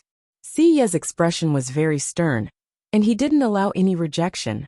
Si Ting exchanged glances with him, and suddenly realized that the current situation might be more troublesome and dangerous than he had imagined. He finally held the token tightly and nodded. "Don't worry. I'll protect the Si family." Only then did Si feel more at ease. He took a long look at Si Ting before turning to leave. Si Ting looked at his back. For some reason, the uneasiness in his heart started to spread. On the other side, Si followed Eunuch Min into the palace in a hurry. Along the way, he had tried several times to find out what was going on, but Eunuch Min was very tight-lipped and refused to divulge any information. This made Si even more certain of his guess. Something must have happened to the Empress. Otherwise, Eunuch Min would not have such an attitude. The two of them were silent the entire way. By the time they reached the imperial study, countless thoughts had already flashed through Siye's mind. Siye looked around without batting an eyelid. He immediately realized that the guards in the imperial study were much stricter than before.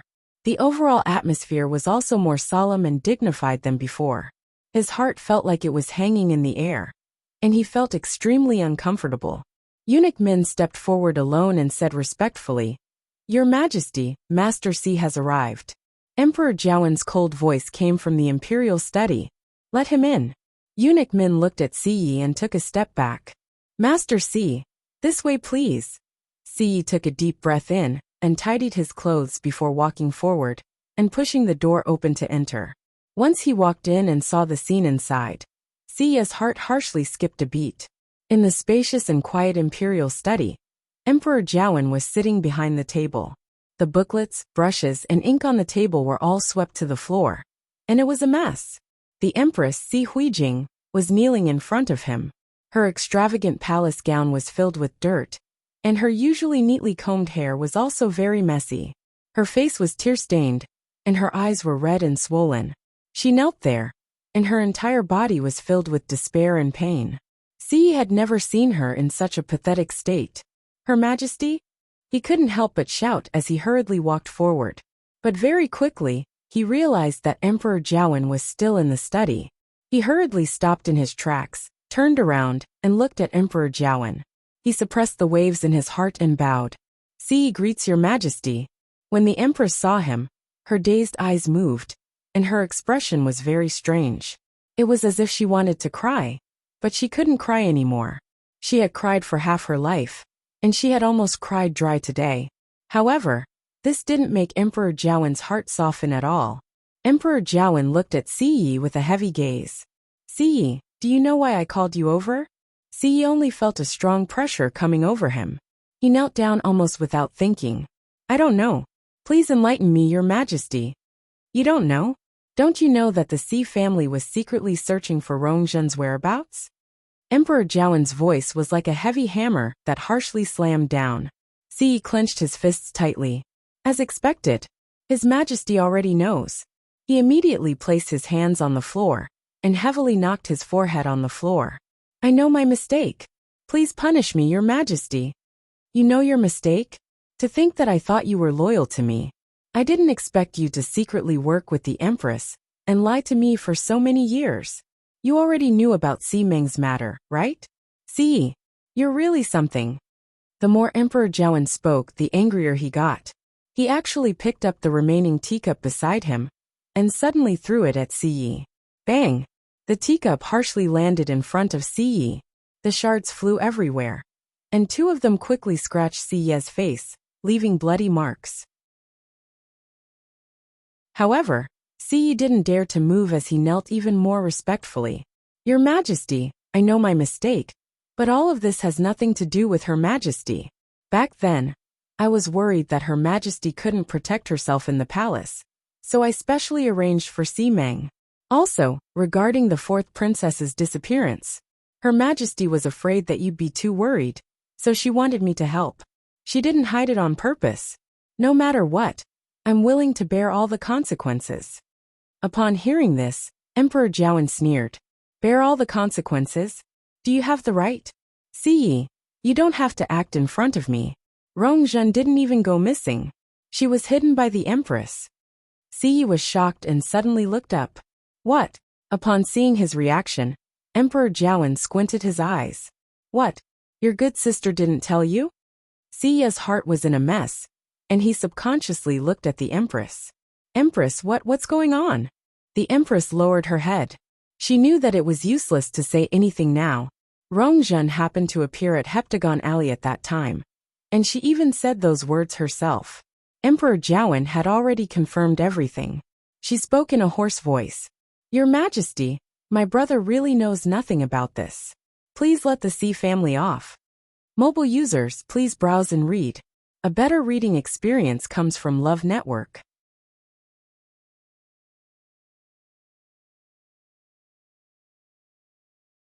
Chapter 378. Si was confused as he listened at the side. Rongjun didn't go missing. She was hidden by the Empress? But she didn't look like that at all. Besides, if she really wanted to do this, why would Si Ming die for no reason? He endured the pain, and couldn't be bothered to wipe the blood off his face, as he hurriedly begged. Your Majesty, even though I don't know who told you all this, it must be fake.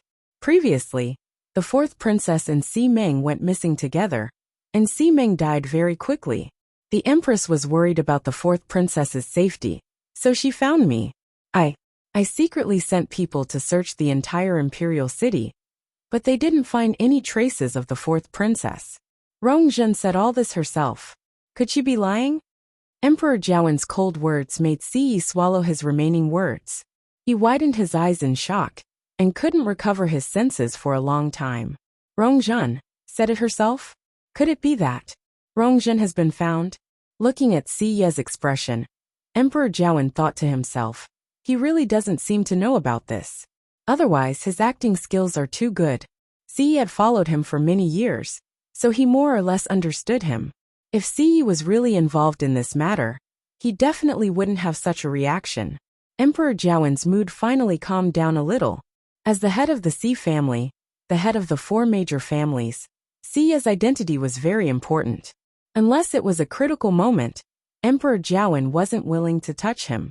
If not, the entire imperial city would be shaken. That was also the reason why he chose to deal with such a major matter in such a low-key manner. Si, the Empress has already admitted that she killed Si Ming and sent Rongjun to Heptagon Alley to frame the Chu family. Do you have anything to say about this? Si was dazed. The Empress killed Si Ming? How is this possible? All these years, the Empress trusted and relied on Si Ming a lot. What good does it do to kill him? Besides, why did she send Rongjun to Heptagon Alley? Hasn't that place been abandoned for many years? Faced with Emperor Jiawen's stern questioning, Si's heart thumped, and he couldn't help but look at the Empress at the side. Empress, is what His Majesty said true? The Empress's face didn't change at all. She just nodded stiffly. She only hoped that the Si family wouldn't be implicated. So even if she wasn't the one who did it, she had to admit it. Moreover, with the bronze cauldron in Heptagon Alley, these matters were nothing. I'm afraid that Emperor Jiawen has already cut me into pieces in his heart. Si was shocked. He asked almost subconsciously why.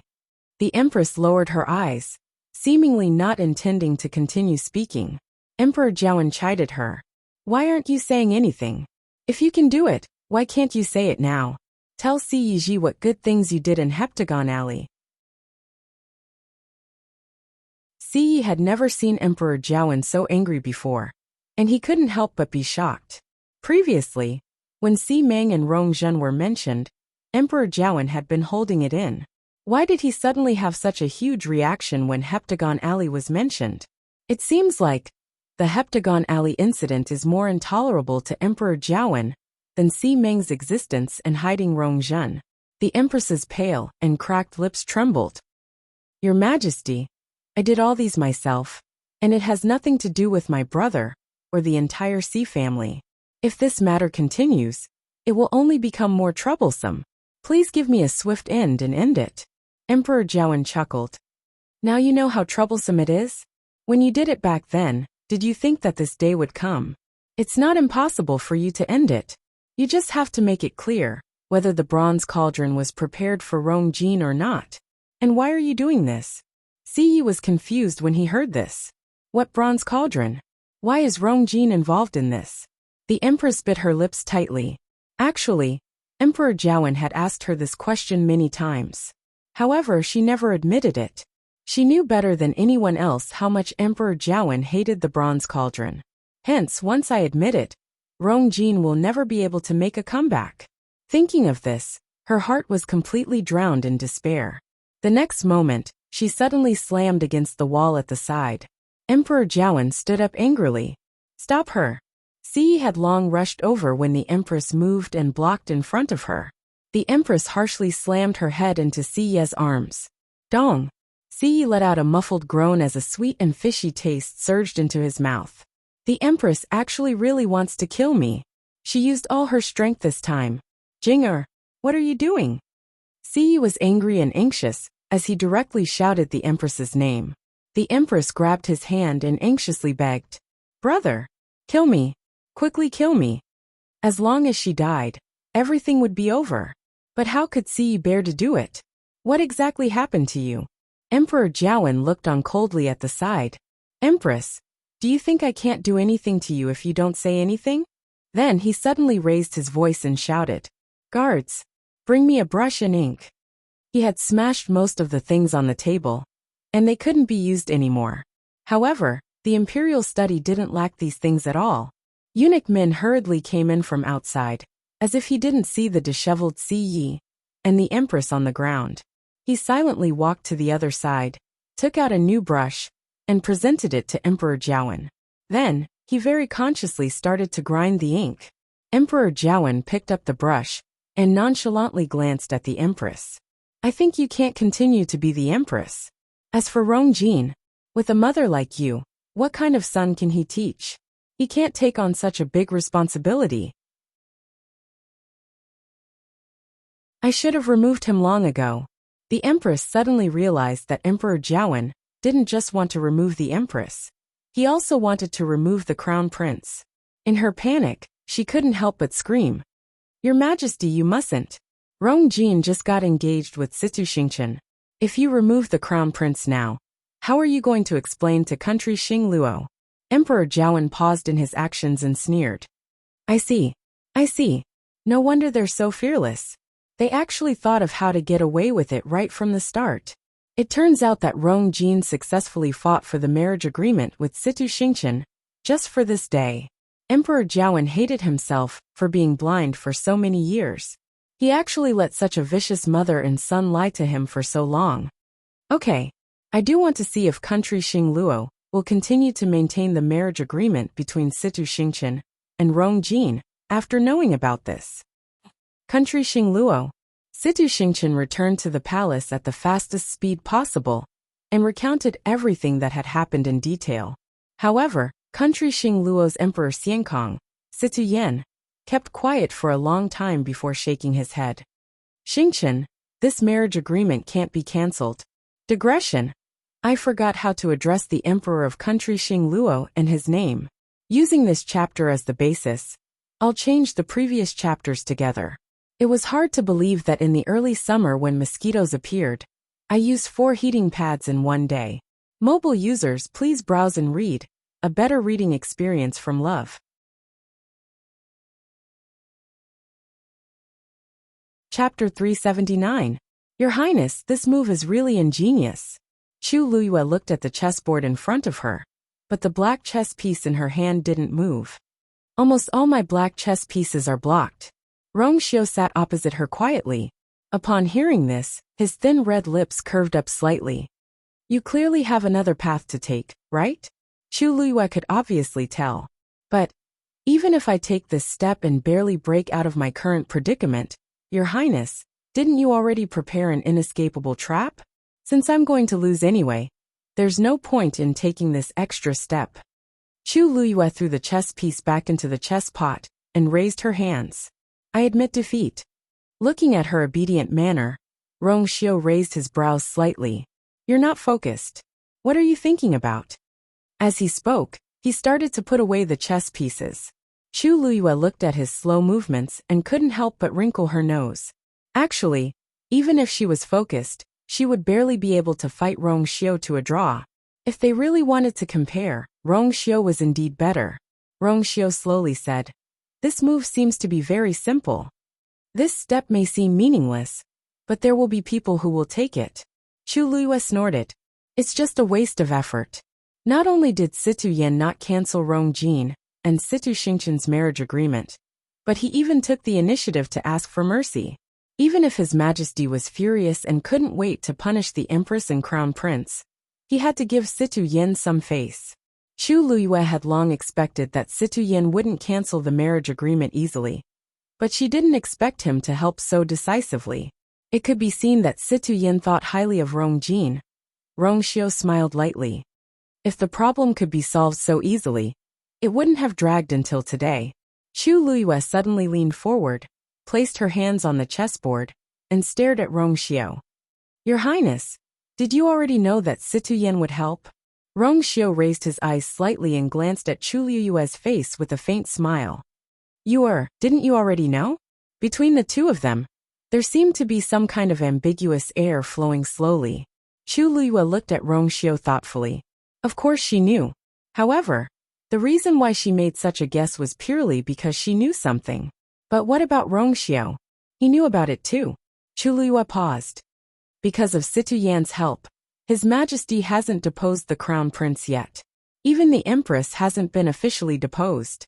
However, many people had already sensed that something wasn't right. Now, all kinds of guesses were running rampant, and people's hearts were shaken. His Majesty ordered a thorough investigation of Heptagon Alley. But there hasn't been any progress. Your Highness, what exactly do you plan to do? Rongxiu kept all the chess pieces and looked at Chu Liyue's curious face. He couldn't help but lower his head and kiss her forehead lightly. Even though taking an extra step won't win you, it will make it more exciting. Besides, that way, you'll be able to win more happily. Crown Prince Mansion. As Rong Jin was under house arrest again, the entire Crown Prince Mansion's atmosphere became very solemn. Everyone was dejected and lifeless. They didn't have the smug look that the Crown Prince had when he was in the limelight. Who would have thought that the Crown Prince that everyone envied would end up in such a state? Even though His Majesty hadn't given any orders, rumors were spreading in the imperial city. Everyone said that even the Empress was under house arrest this time. And it was only a matter of time before the Crown Prince was deposed. Chu Xianmen sat in her room. It was already late autumn, and the weather gradually turned cold. Her residence was cold and cheerless, like a cellar in the dead of winter. Her hand slowly touched the veil on her face. Even though she was the only one here, she didn't dare to show her face. This was because even she was afraid of seeing that face. Back then, when had she ever thought that she would end up like this? She thought for a long time and finally stood up. She heard that Situ Xingqian was visiting Crown Prince Mansion today, so she had to go and greet her. When she walked outside, the road was terrifyingly quiet. It wasn't much better than her place. She walked all the way to the front hall. After walking for a distance, she finally saw people on the road. Most of them were servants. But these people only bowed to her hastily when they saw her and hurriedly left. Chu Xianmen couldn't help but mock herself. When these people met her in the past, they would think of ways to tease her. Now they couldn't even be bothered to do that. She could vaguely hear those people's whispers. I really don't know what eldest Princess Situ wants. Now that the Crown Prince and Her Majesty are under house arrest, they will be deposed sooner or later. She still hasn't cancelled her marriage agreement with the Crown Prince. Isn't she finding trouble for herself? Who knows? Maybe she's infatuated with him and is willing to die for him? I don't think so. You didn't see how eldest princess treated the Crown Prince. I just went in to serve tea, but I didn't see any smile on her face. She said that she's here to visit the Crown Prince, but anyone who saw her would think that she was forced to come. Who can force her? She's the apple of country Xing Luo's emperor's eye.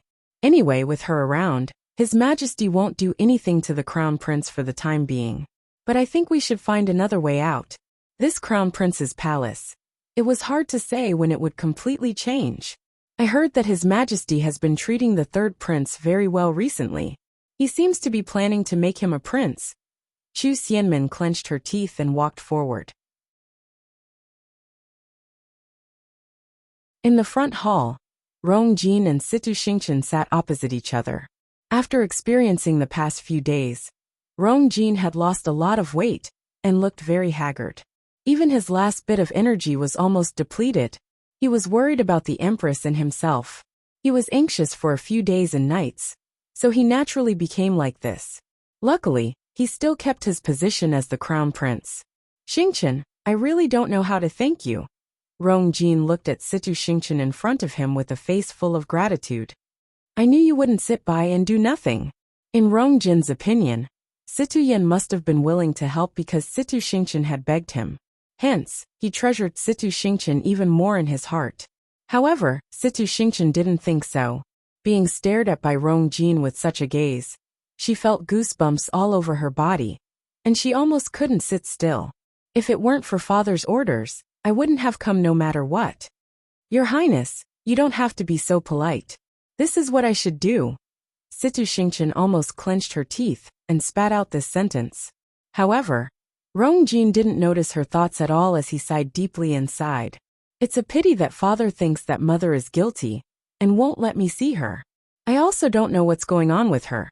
Situ Xingchen was impatient to listen to this. She recalled her former father's instructions and asked softly in a seemingly unintentional manner, Your Highness, His Majesty is doing this because of Heptagon Alley. Do you know what's going on in there? Mobile users, please browse for a better reading experience from Love Network.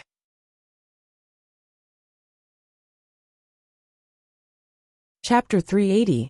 Rongjin knitted his brows. I don't know either. Mother didn't mention it to me before. That day, it was my first time at Heptagon Alley. As for the so-called bronze cauldron and the hundreds of skeletons, he had never heard of them before. Situ Xingchen knitted her brows undetectably and continued to ask, unwilling to give up. But if Her Majesty really did it, it should be for you. I said I don't know. Rongjin retorted in disgust. Besides, Mother is just a woman in the palace. How can she do such a thing? Those skeletons belonged to cultivators, and there were even some outstanding warriors among them. However, Mother's cultivation talent was average, and she stayed in the palace for many years.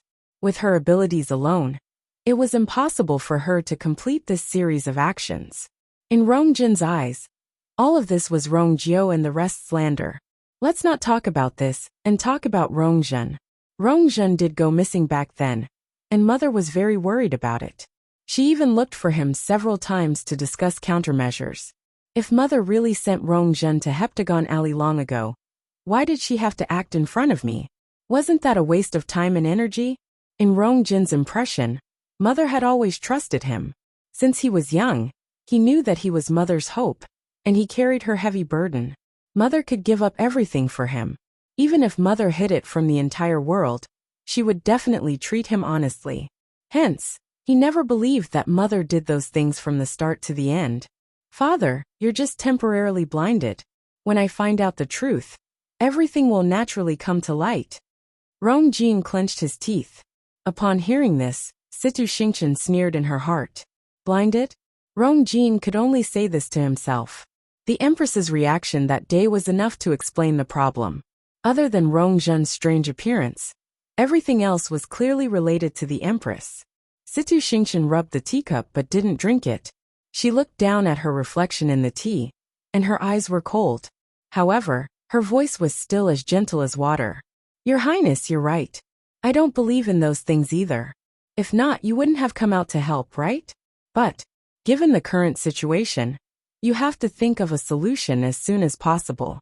If not, Her Majesty's life in the palace won't be good. Rongjin knitted his brows tightly. Then tell me, what should we do? Father refuses to see me now. Does Your Highness know that Lord Chu Ning and the third prince are investigating Heptagon Alley together? If they really found out something, wouldn't it be easy for His Majesty to convict him? In other words, the future of you and the Empress is now in their hands.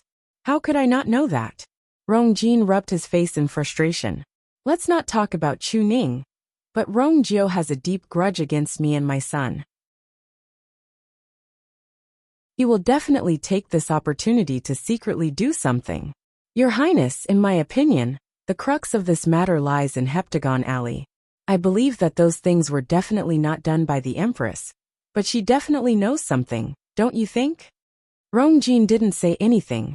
If Her Majesty tells you everything she knows, then you'll be able to deal with the current situation better. So why don't you go and consult the Empress? Rongjin pondered for a long time, and felt that this was indeed a good idea. But the most troublesome thing was, but Imperial Mother and I can't see each other right now, so how can I ask? Situ Xingchen's lips curved up slightly, and she revealed a gentle smile. You forgot that Xingchen can enter the palace. Chu Xianmin, who had walked to the door, suddenly stood still when she heard this. Then, she heard Rongjin's excited voice. Xingchen, you're indeed the best woman in the world. It's my great fortune to be able to marry you as my crown princess. Chu Xianmin felt as if countless needles were pricking her heart, and it was very painful. She clenched her fists tightly, and many thoughts flashed across her mind. Finally, as if she had made up her mind, her gaze became firm, and she turned to leave. Chu Luiyue came to Mu Qinghe's residence again. Just as he walked to the door, he heard a joyful chirp. Chu Luiyue looked up and saw Hong Yao excitedly flapping its wings and flying over. Even though they had not seen each other for half a month, Chu Luiyue missed Hong Yao quite a bit. Seeing her welcoming him so enthusiastically, he couldn't help but smile. Hong Yao, have you been obedient recently? Hong Yao flew one round around Chu Luiyue and flapped its wings vigorously. Chu Luiyue even saw a faint layer of green fire. This was clearly an affirmative answer. Chu Luiyue smiled until his eyes turned into crescents. Don't worry, I didn't forget to bring you a gift. Hong Yao chirped happily again. Chu Luiyue took out her cosmic bag and was about to take out the item when she suddenly felt a gaze on her. It was almost tangible. She paused in her actions and looked up. Jian Fengqi crossed his arms and leaned against the door frame as he looked at her with interest. How strange. Hong Yao isn't your fiend. Why do you care so much about it? Chu Luiyue's eyes twitched. It's been more than 10 days. Why hasn't this fellow left yet? As if he had seen through Chu Luiyue's thoughts, Jian Fengqi smiled flirtatiously and proudly. It's easy to invite me here, but it's not so easy to ask me to leave. Chu Luiyue tried her best to look calm and polite as she curtsied. Greetings, young Master Jian. Jian Fengqi suddenly said. Do you know that Mu Qinghe only allows Hong Yao to accept gifts from one person? Mobile users, please browse for a better reading experience from Love Network.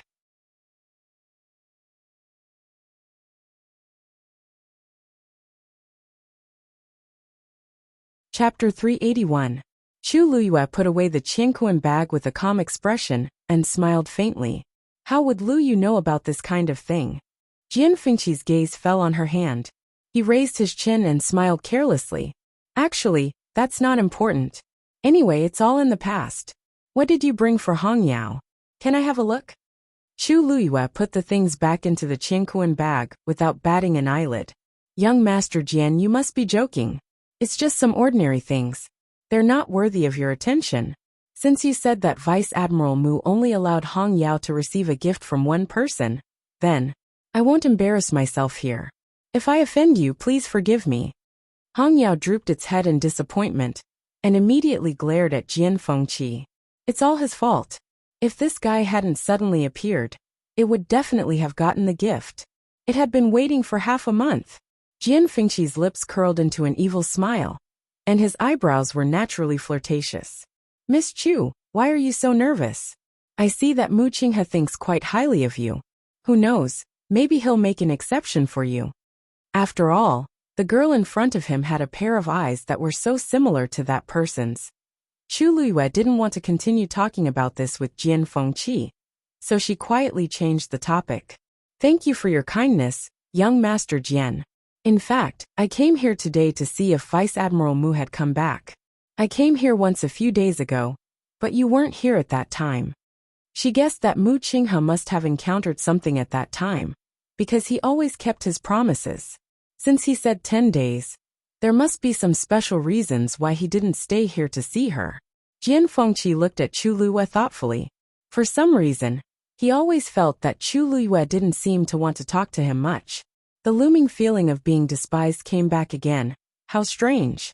He had always been very popular in front of women. He didn't know how he had offended Chu Luiyue to make her treat him like this. It seems like the women of country, Yaochen, aren't very friendly to me. He let out a long sigh. Chu Luiyue narrowed his eyes and smiled politely. Young Master Jian, please don't misunderstand. I'm just worried that Vice Admiral Mu might have been delayed by something. I'm not displeased with you at all. Perhaps someone else made young Master Jian unhappy? It was obvious that he had suffered a setback somewhere. However, she was also curious.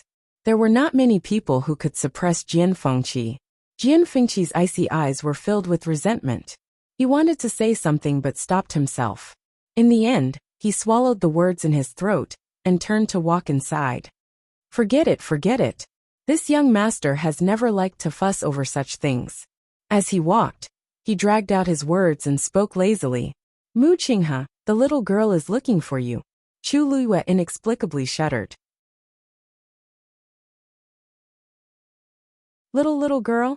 This guy must have eaten a bear's heart and a leopard's guts to call her that. Chu Luiyue secretly gritted her teeth and made a mental note of Jian Fengqi. She suppressed the unhappiness in her heart and followed him. Jian Fengqi casually waved his hand without turning his head. He's in the backyard. You can go by yourself.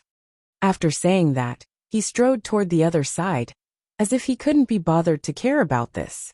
Chu Luiyue thanked him and walked toward the backyard. Seeing that Jian Fengqi had left, Hong Yao followed again. It circled Chu Luiyue and blinked its eyes, unwilling to give up. Since that guy is no longer here, I can give it the present, right? Chu Luiyue stared at it and shook her head. Hong Yao, no. It was obvious that the only person Jian Fengqi mentioned who could give Hong Yao a present was her, the former Shang Guanyu.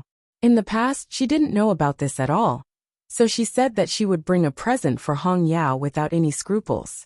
But now that she knew, she naturally couldn't do that anymore. Mu Qinghe had a lot of doubts about her, so she had to be cautious. Seeing her determined expression, Hong Yao lowered its wings in disappointment, landed on the ground, and walked forward step by step listlessly. Chu Luiyue pursed her lips, but she still didn't give in. In fact, she said that she would bring a present for Hong Yao at first just to coax it, but it gradually became a habit. But she never knew that Mu Qinghe would only let Hong Yao accept gifts from her alone. I really don't know what Mu Qinghe is thinking. Suddenly, Hong Yao stopped. Chu Luiyue looked up and saw that in the spacious backyard, Mu Qinghe was practicing with a saber. He said that he was practicing with a saber, but in fact, what he was holding in his hand was just an ordinary 3-inch wooden saber. Although it was just an ordinary wooden saber, in Mu Qinghe's hand, it seemed to be filled with murderous intent. Even though there was still a distance between them, Chu Luiyue could still feel the fierce aura that almost cut everything. Vice Admiral Mu. Chu Luiyue saluted. Mu Qinghe didn't stop, and his wooden saber danced smoothly. Chu Luiyue could even see the black cracks in the void wherever the saber passed. It could be seen that Mu Qinghe's strength was indeed stronger than before. Whoosh! Mu Qinghe's movements were so fast that he left several afterimages in the courtyard. Immediately, he raised his hand and stabbed. The wooden saber in his hand flew out in an instant. Swoosh! Swoosh!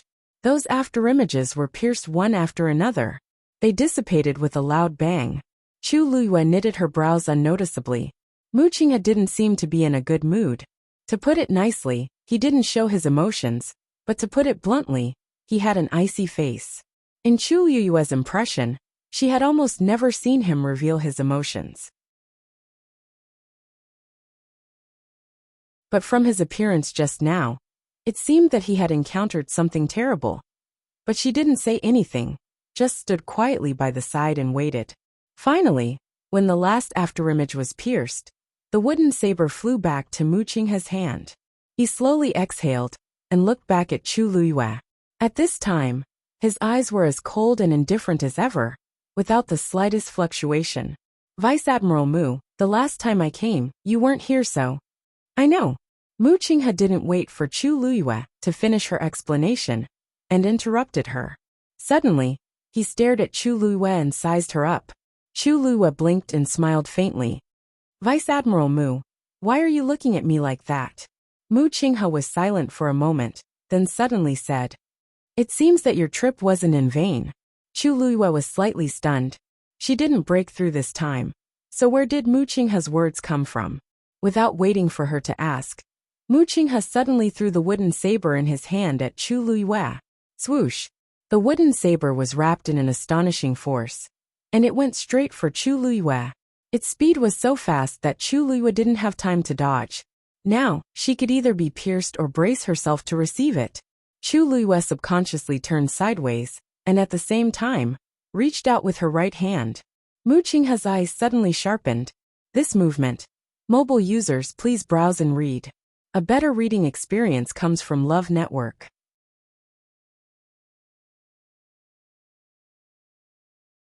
Chapter 382. Chu Luiyue suddenly paused. Almost at the same time, two figures, one green and one red, quickly appeared in front of Chu Luyue. They were Hong Yao and Dumpling. Dumpling quickly went forward and went straight for the wooden saber. Its fluffy body easily landed on the wooden saber. In the next moment, it opened its mouth and bit down hard. Crack! With this crisp sound, a large piece of the wooden saber's blade was bitten off by Dumpling. On the other side, Hong Yao flapped its wings, and a ball of green flame landed on the wooden saber. With a boom, it burst into flames. Dumpling sensed the movement and turned around to take a look. It saw that the green flame was almost burning its tail. It bared its teeth at Hong Yao angrily. Hong Yao threw it a provocative look. In the next moment, the two of them retreated. The wooden saber turned into a pile of ashes an arm's length away from Chu Luyue. Dumpling returned to Chu Luyue's shoulder first, and showed its tail to Chu Luyue. Ow ow! That bird was too hateful. It was almost burned to death. Chu Luyue looked at it coldly. Yes, it burned 3 of its feathers.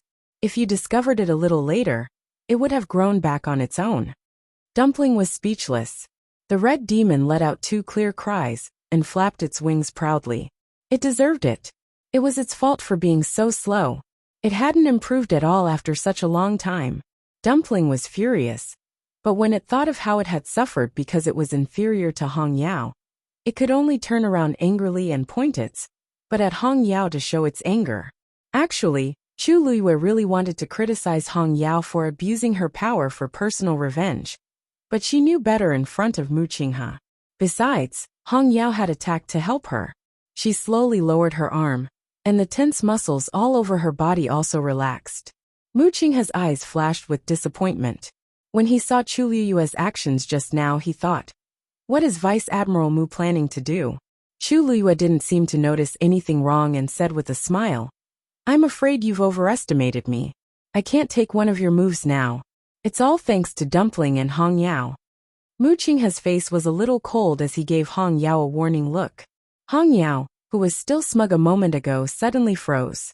It was too anxious just now. It rushed out just like that. Chu Luyue was a little nervous.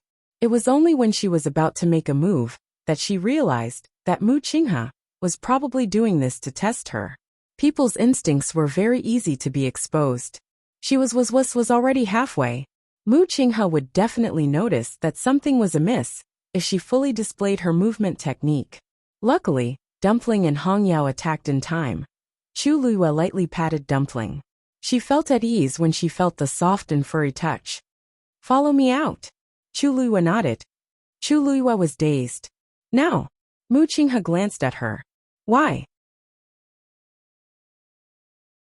Do you have other things to do? Chu Luyue shook her head. No.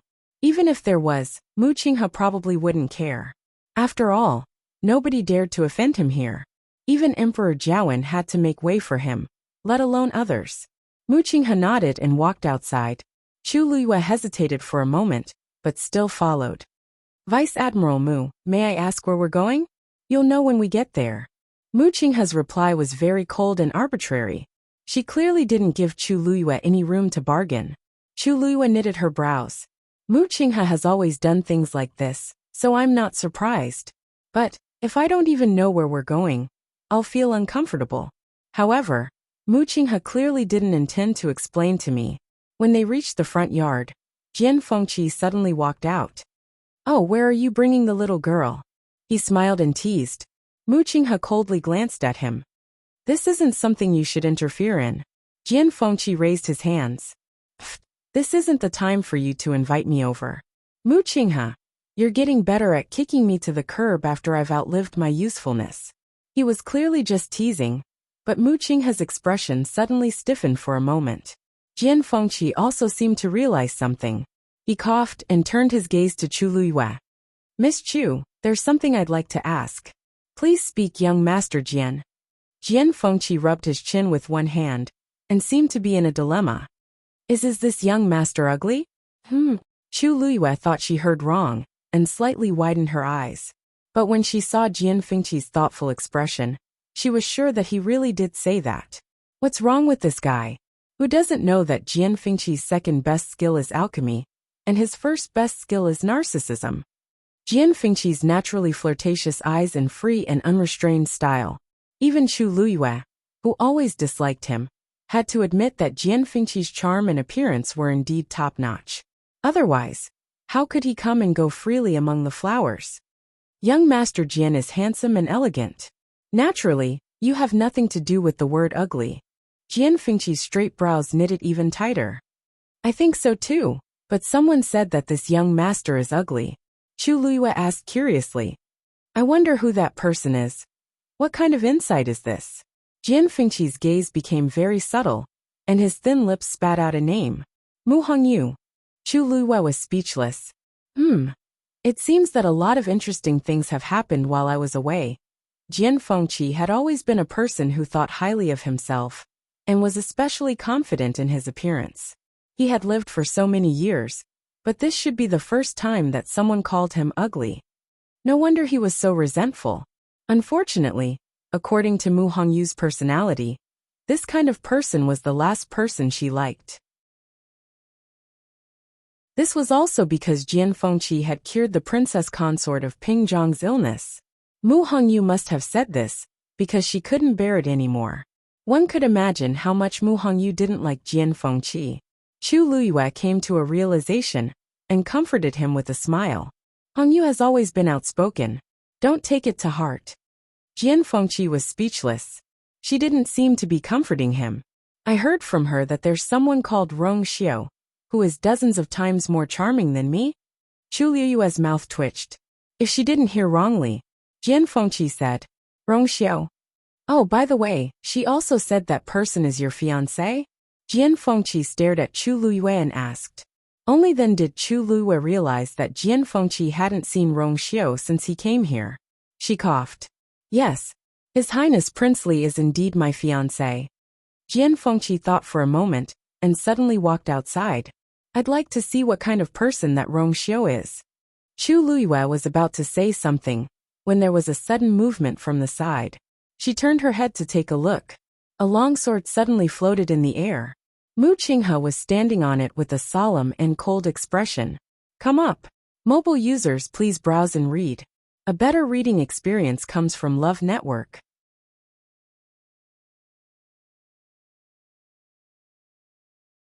Chapter 383. Palace. Imperial Study.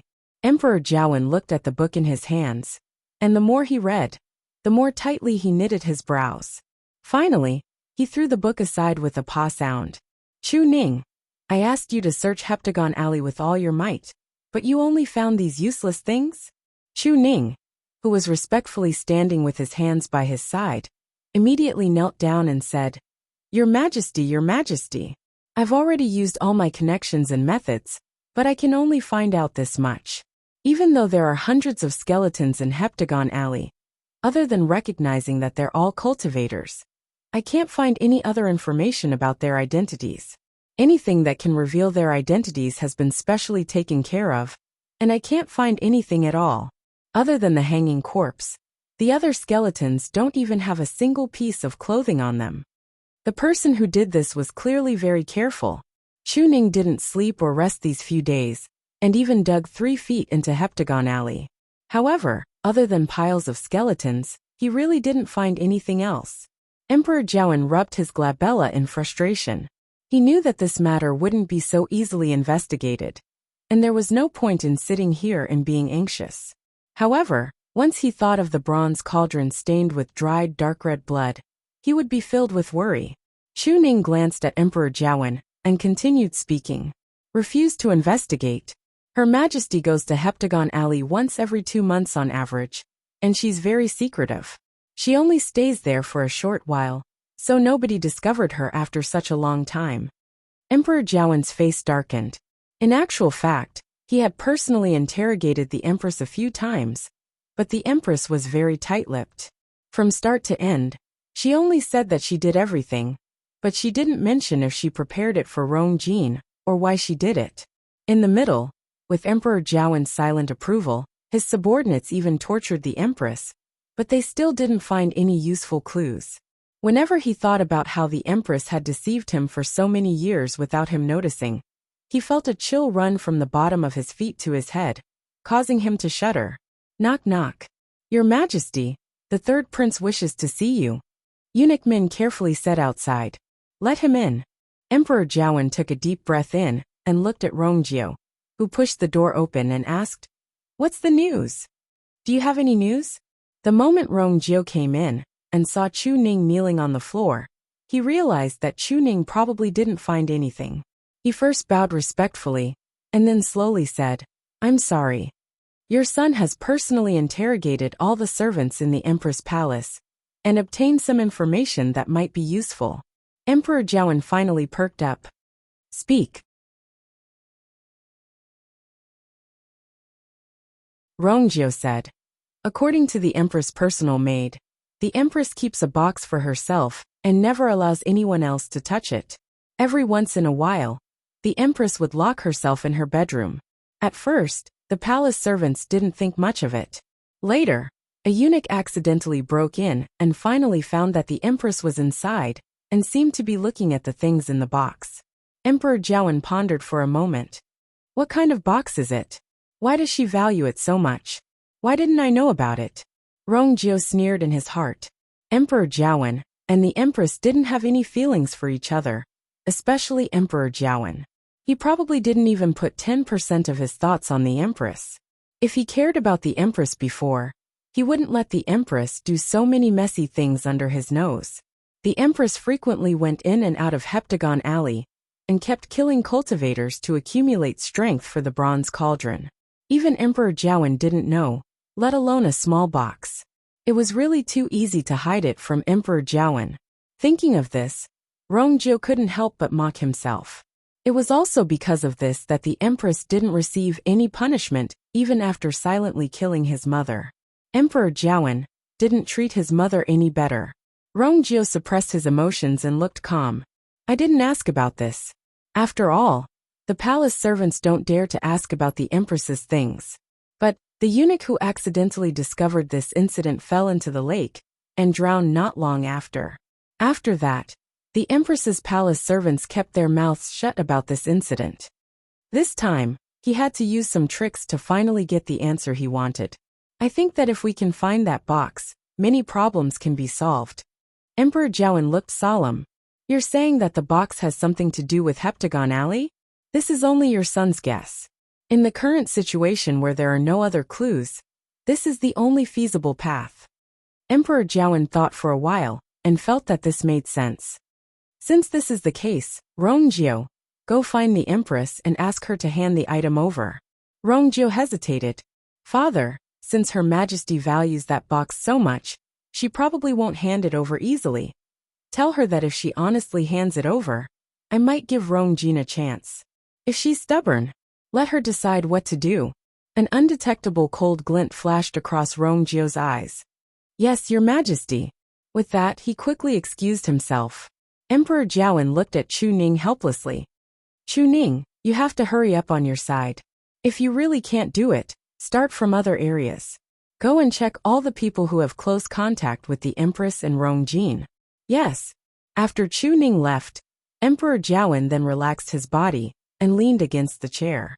Chu Ning is good at everything, but he doesn't have enough means. In comparison, Rongjio's work efficiency was much higher. After all, he was trained in the Northwest Army. Thinking of this, Emperor Jiawen vaguely felt uncomfortable in his heart.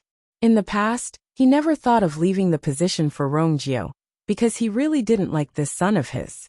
Besides, his murderous aura was too strong, and it even made Emperor Jiawen wary sometimes. But now it seems like Rongjin can't do it. Among the remaining princes, Rongjio actually became the most suitable one. Even if he's cold and murderous, it's better than being weak and useless. What a pity, Emperor Jiawen sighed, as if he was instantly 10 years old. If only Rongjio's health was better. In the Empress's bedroom, the once bustling and prosperous place disappeared in the blink of an eye, and it was now cold and lonely. Only heavy guards were left, trapping the Empress here. When Situ Xingqian arrived here, her heart couldn't help but skip a beat. Emperor Jiawen actually hates the Empress so much that he's so guarded against her. A guard saw Situ Xingqian and immediately went forward. Eldest Princess Situ, please stop. His Majesty has ordered that nobody is allowed to come close. Situ Xingqian took out a token from her sleeves and put on the dignified posture of an eldest princess. I'm here on orders. That guard took a look and recognized that it was indeed His Majesty's token. He hurriedly moved aside. Eldest Princess Situ, please. Situ Xingqian put away the token and calmly walked into the Empress's palace. Mobile users, please browse and read. A better reading experience comes from IUN.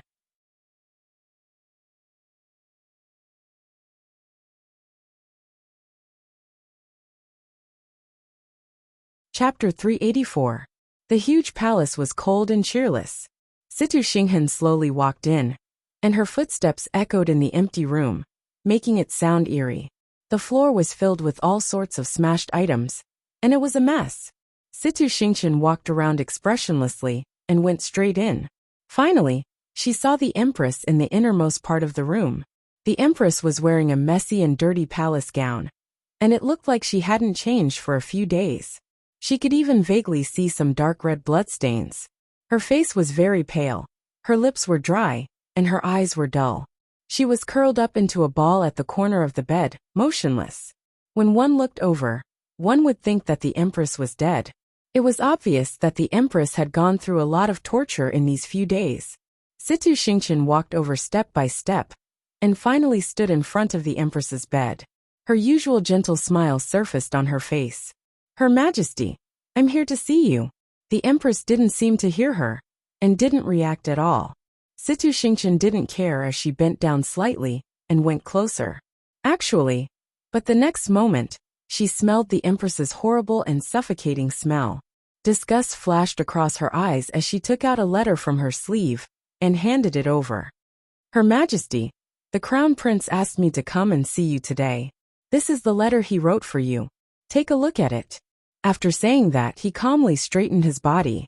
If she could, she really wanted to leave this dirty place immediately, but she didn't forget her purpose for coming today. It wasn't easy to come in, so she had to grab the chance. Hearing the words Crown Prince, the Empress's eyes turned sluggishly before she finally regained some consciousness. She slowly raised her head, and her deeply sunken eyes were filled with blood vessels.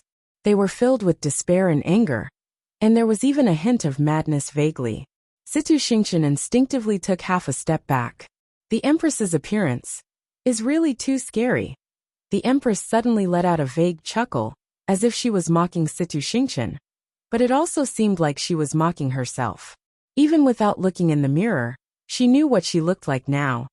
How did you come in? Asked the Empress with a hoarse voice. It was as if something had been dragged across the sand, and it was so abrasive that it hurt one's eardrums. Situ Xingqian calmed herself down and softly explained. His Highness lent me his command medallion. As the Crown Prince, Rong Jin had a token that was similar to Emperor Jiawen's. He changed the token a little, and it looked 90% similar. Apart from the people who often saw these two tokens, no one else could tell them apart at a glance. This was why Situ Xingqian could enter so smoothly. Only then did the Empress believe him and pick up the letter. But after reading 2 lines, she suddenly crumpled the letter into a ball and harshly threw it at Situ Xingqian's face. Bitch, you are indeed insidious. Situ Xingqian did not expect the Empress to suddenly flare up, so she was momentarily stunned. The paper ball didn't hurt when it hit her face, but it was a great humiliation to her. She picked up the ball of paper, and the smile on her face faded. Your Majesty, what are you doing? I was kind enough to help you and the Crown Prince, but you treat me like this? Bitch, do you think this consort doesn't know what you're thinking? The Empress's face flushed red as she pointed at Situ Xingqian's nose and scolded her. Rong Jin can't tell what you're thinking, but do you think I can't tell? No wonder you haven't canceled the marriage agreement until now. It's because you want to persuade him to get this information from me. I'm telling you, don't even think about it. Even though I'm down and about to be executed anytime, it doesn't mean that I'm dumb. Previously, when I saw Situ Xingqian, I already felt that this woman's thoughts weren't pure, and that she wasn't what she looked like on the surface. It seems like this is indeed the case. The smile on Situ Xingqian's face completely disappeared as she tightly clenched the paper ball in her hands. That was Rong Jin's handwritten letter, and he wrote it under her hints. Of course, she knew what was written on it. The general idea was that Rong Jin couldn't go out because he was under house arrest, so he asked Situ Xingqian to visit the Empress on his behalf. He also asked the Empress to tell Situ Xingqian the secret of Heptagon Alley, so that she could relay it to him. Rong Jin felt that he could only think of a solution to solve his current predicament if he knew what was going on. When the Empress saw this, how could she not understand? Situ Xingqian originally had nothing to do with this matter, but she was now busy. How could she not have any ulterior motives? Her Majesty, you must have misunderstood. I don't have such intentions. The Crown Prince is your biological son. If you don't even trust him, won't this situation be unsolvable? Get lost, yelled the Empress hysterically. If it weren't for the fact that half of my body couldn't move, I would have directly gone forward and hit this B***tch out. Situ Xingqian's gaze landed on the Empress's legs, and she vaguely guessed something as she said with disappointment, I thought you loved the Crown Prince the most. I originally thought that you doted on the Crown Prince the most. I didn't expect that you could bear to watch him fall into such a desperate situation. Since you insist on this, then I have no other choice. As she spoke, she really turned around and left without a care. She had just taken a few steps when she heard the Empress's voice behind her. What did you just say? Situ Xingqian's lips curled up slightly, and delight flashed across her eyes. But when she turned around, her expression had already returned to normal. She sighed and said, You've been trapped in the palace for a long time. You probably don't know that His Majesty has already decided to remove the Crown Prince and appoint the third prince as the Crown Prince. The Empress was stunned. Impossible. I know that you don't trust me, but there's no other way now that things have come to this. If you don't believe me, you can ask the people in your palace if they've all been captured by the third prince for interrogation. Can't you guess why His Majesty wants to hand this matter to the third prince? Situ Xingqian's voice was as gentle as usual, but it was like a cold, poisonous snake slowly crawling into the Empress's heart. Her lips trembled violently, and her entire body started shaking very quickly. No, no. Rongzhen is the Crown Prince. Rongzhen is the only Crown Prince. Seeing the Empress's reaction, confusion flashed across Situ Xingqian's heart. Why does she care so much about this matter? I'm going to find His Majesty. He can't appoint someone else as the Crown Prince. The Empress screamed and directly fell off the bed. Only Rongjin. It has to be Rongjin. Situ Xingqian suddenly realized something and purposely said, The third prince is outstanding. If he's appointed as the Crown Prince, the public will be convinced. What do you know? Shouted the Empress sharply with a hideous face. Who does Rongjie think he is? Rongjin is heaven's chosen son. Other than him, nobody else is fit to be the Crown Prince. Digression. The backstage reaction is really slow. Recently, we've changed to a new comment section, and everyone is still used to it. Mobile users, please browse and read. A better reading experience comes from Love Network.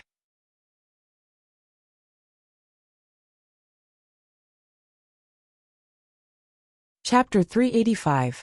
Situ Xingqian's eyes lit up. Heaven's chosen son. This is the biggest secret hidden in Rongjin. Once the words left her mouth, the Empress immediately reacted. I still said this out loud. Furthermore, I said it in front of Situ Xingqian. Bang! Ka! The Empress was furious as she picked up the things beside her and threw them at Situ Xingqian. You be***tch. How dare you scheme against me? She had kept this secret for many years and didn't even tell anyone about the torture she had suffered these few days. She didn't expect Situ Xingqian to find out in the end. The Empress's hand was cut by the sharp shards, and it was covered in blood. However, she couldn't feel the pain at all as her mind was filled with thoughts of how to kill Situ Xingqian in front of her. But the current her was a useless person. She couldn't even walk on her own. So how could she deal with Situ Xingqian? Situ Xingqian easily avoided her attack, but she didn't retreat. Instead, she took 2 steps forward and squatted down in front of the Empress. Her Majesty, did you just say, Heaven's chosen son? What does that mean? The Empress raised her hand and was about to slap her. Situ Xingqian grabbed her wrist with a smile on her face but the corners of her eyes were filled with iciness and threat. Since you've already said it, why don't you tell me everything? Don't worry. I'll definitely tell His Highness everything without leaving out a single word. I'm guessing that this is the reason why my father wants me to get engaged to His Highness, right? The blood in the Empress's chest rumbled as she suddenly spat out a mouthful of blood. I didn't guess wrongly. Situ Xingqian is up to no good. There was also her sinister and cunning imperial father. Who the hell told you? The Empress tried her best to break free from Situ Xingqian, but it was to no avail. In the end, she could only scream at her. I've never told anyone about this. Even Rong Jin. I only revealed a bit of information. Until now, I still don't know what it means. But how did that old fool Situ Yin find out? Many things that had happened in the past quickly flashed before his eyes, like pearls that were finally strung together by a string.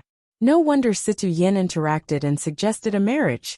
No wonder they liked Rong Jin from the start. No wonder the engagement hasn't been annulled yet.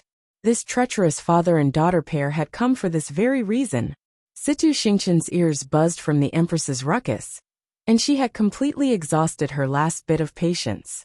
She shook off the Empress and looked down at her. Your Majesty, there doesn't seem to be any point in talking about this now. Why don't you just say what you need to say? Only then can you protect the Crown Prince, right? Besides, if it weren't for my father and my help, you and the Crown Prince wouldn't have survived until today. Now we can be considered to be on the same boat. Why must you persist so bitterly?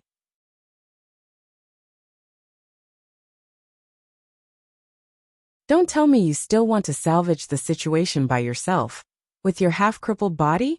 Situ Xingqian wasn't polite with her words. The Empress was filled with hatred, but after thinking about it for a long time, she realized that Situ Xingqian's words made sense. It wasn't a good idea to continue resisting like this. She had worked so hard and put in so much effort to get to where she was today. How could she let all her efforts go to waste? After a long silence, she finally looked up at Situ Xingqian. If you want this consort to tell you, it's not impossible. However, you have to swear on it. If you betray Rong Jin and me in the future, may lightning strike you to death. Situ Xingqian was elated. What's so scary about swearing? As long as I know what the so-called Heaven's Chosen Son means, I have ways to solve this problem. Okay. I, Situ Xingqian, swear here. Greetings, Third Prince. A voice was suddenly heard from outside the palace. Situ Xingqian was shocked and immediately looked outside. Why is Rongjio here at this time? How's Her Majesty today? This is clearly Rongjio's voice. Your Majesty. Her Majesty is still the same as before. She stays in the palace and refuses to come out. I'll go in and take a look. As Rongjio spoke, he walked into the palace. The guards all knew that Rongjio was sent by His Majesty to investigate the Empress, so they directly let him in. The footsteps got closer and closer. Situ Xingqian started to panic. If Rongjio finds out that I'm here, everything will be exposed. She hurriedly leaned in front of the Empress and softly said, Your Majesty, you know what to do. For the Crown Prince, you should know what to do. Then, she immediately found a place to hide. Creak. The door was pushed open, and Rongjio's figure appeared at the entrance. Rongjio immediately saw the situation in the palace. He squinted his eyes. Her Majesty, what's wrong with you? Mu Qinghe brought Chu Luiyue on her sword and headed north. As they had set up a barrier, the two of them didn't attract anyone's attention as they silently left the imperial city. Seeing that they were out of the city gate, Chu Luiyue found it even stranger. Where exactly is Mu Qinghe bringing me? This direction.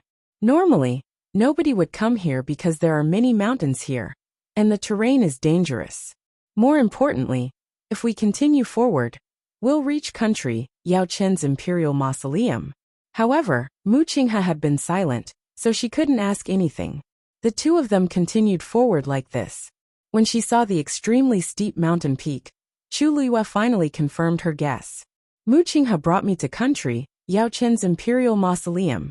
Looking down from midair, one could even clearly see the soldiers in charge of guarding the mountain peak. A faintly discernible barrier enveloped the entire mountain peak within it. Chu Luiyue was secretly shocked. This barrier's strength is much stronger than I expected. It's as if a stage 6 warrior set it up. An idea popped up in Mu Qinghe's mind, and she finally brought Chu Luiyue to the foot of the mountain. After Chu Luiyue stood still, she suppressed the doubts in her heart and looked up. Golden Inheritance Peak. This was the highest and most dangerous mountain peak, within 50 kilometers of the imperial city. Country Yao Chen's past emperors were all buried in the imperial mausoleum at the foot of this mountain peak. At first glance, it was like a sword had landed from the sky and harshly pierced into the ground. Sharp, majestic, disdainful. Chu Luiyue had never been here before. The reason why she knew about this place was because the appearance of Golden Inheritance Peak was extremely similar to the iconic sharp sword sculpture outside Tianlu Academy. Back then, she had inadvertently discovered this, and had been secretly surprised for a long time. Vice Admiral Mu, why did you bring me here? Chu Luiyue turned to look at Mu Qinghe. However, Mu Qinghe's expression was a little secretive. He stared at Golden Inheritance Peak for a long time before speaking in a deep voice. Enter the Imperial Mausoleum. Digression. I'm going to eat noodles. It's so tiring. Let's talk about losing weight tomorrow. Mobile users, please browse and read. A better reading experience comes from Love Network.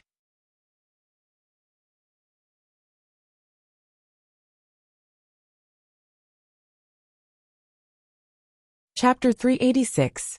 Chu Luiyue thought that he had heard wrongly. What? Mu Qinghe lifted his chin. I'll open the barrier later. It won't attract anyone's attention. You can just follow me in.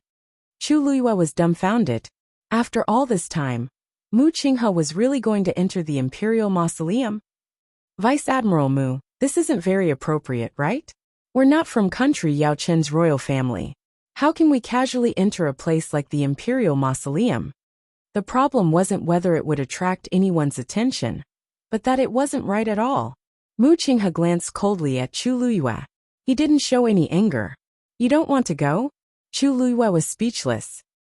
It's not that I don't want to go, but, Vice Admiral Mu, you have to have a reason for doing this, right? Chu Luiyue racked his brains, but he couldn't understand why Mu Qinghe would suddenly do this. Firstly, no one in country Yao Chen had offended Mu Qinghe, so there was no need for him to dig up their ancestral graves. Secondly, even if there were any treasures hidden in the Imperial Mausoleum, Mu Qinghe wouldn't be interested in them. He had a distinguished status in the Tianling dynasty, so what kind of rare items had he not seen before? Why did he have to barge into a mere Imperial Mausoleum in country Yao Chen?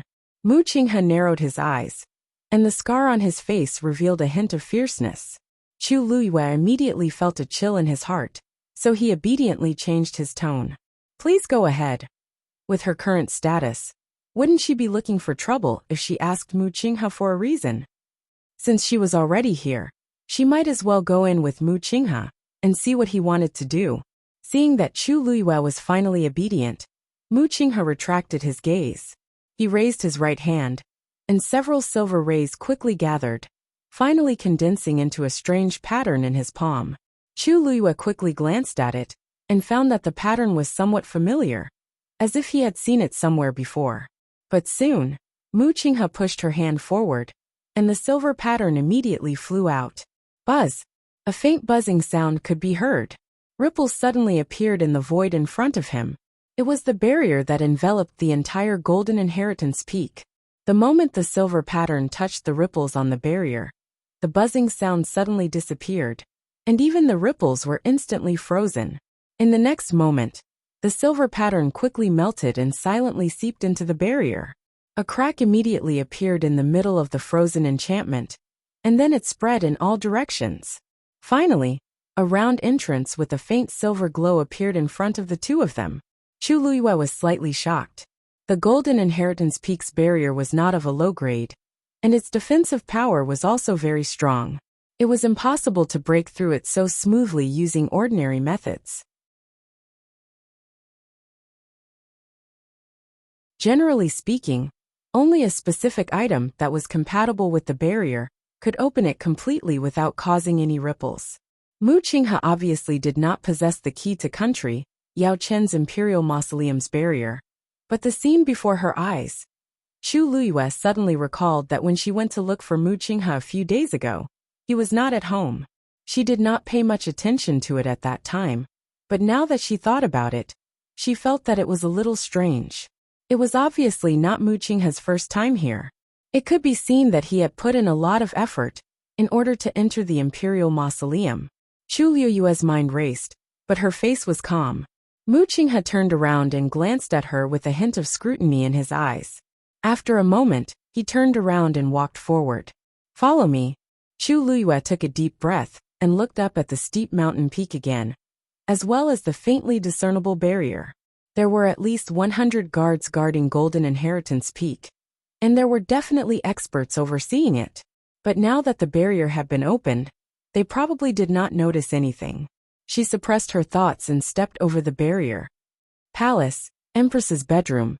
Faced with Rongjio's question, the Empress lowered her head and did not say a word. Rongjio was not surprised by her reaction. In actual fact, even though he did not personally interrogate the Empress during these few days, it did not mean that he did not know anything.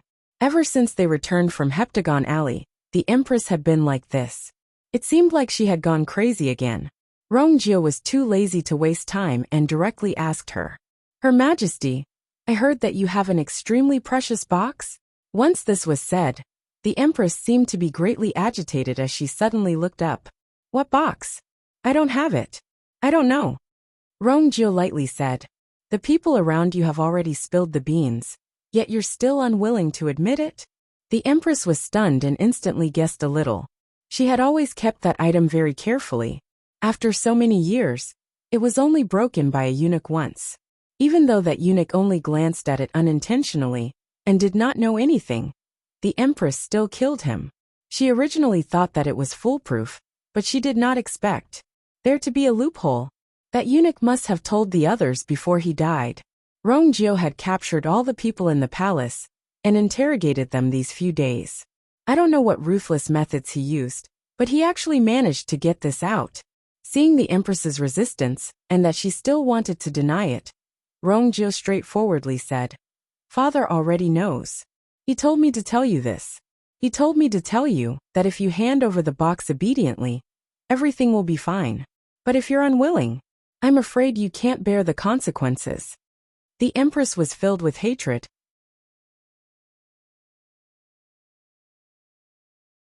"I should have gotten someone to kill you in the Northwest Army back then." Back then, she killed Rongjio's birth mother, and originally wanted to kill Rongjio. However, she coincidentally met with Consort Wan's death, and Emperor Jiawen was in deep sorrow. Hence, she could not do anything, so she did not do anything. Who knew that Rongjio would rather go to the Northwest Army and train himself thousands of miles away?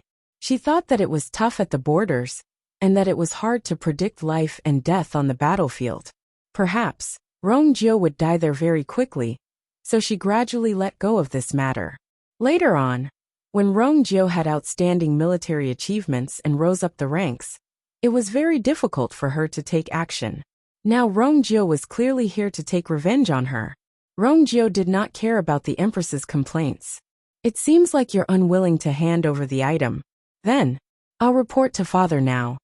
Then he really turned around and left. The Empress was dazed. She originally thought that Rongjio would interrogate her strictly, but she did not expect him to let her off so easily. Actually, Rongjio had other thoughts in his heart. The Empress had held on for so long, but she did not say anything. It was obvious that she was prepared to die. Even if he interrogated the Empress here for an entire day and tortured her until she was half dead, it would be very difficult for him to get anything out of her. The Empress only had one weakness, Rongjin. "All right. After I go back, I'll ask father to give you a way out, and let brother come and see you. After all, we're mother and son, so I believe father won't be so heartless. Let them see each other's current appearance." That scene would definitely be very exciting. Before the Empress could react, a soft sound came from behind the screen at the side. Rongjio paused in his footsteps and turned around with a knife-like gaze. "Who's there?" Mobile users, please browse and read. A better reading experience comes from Love Network.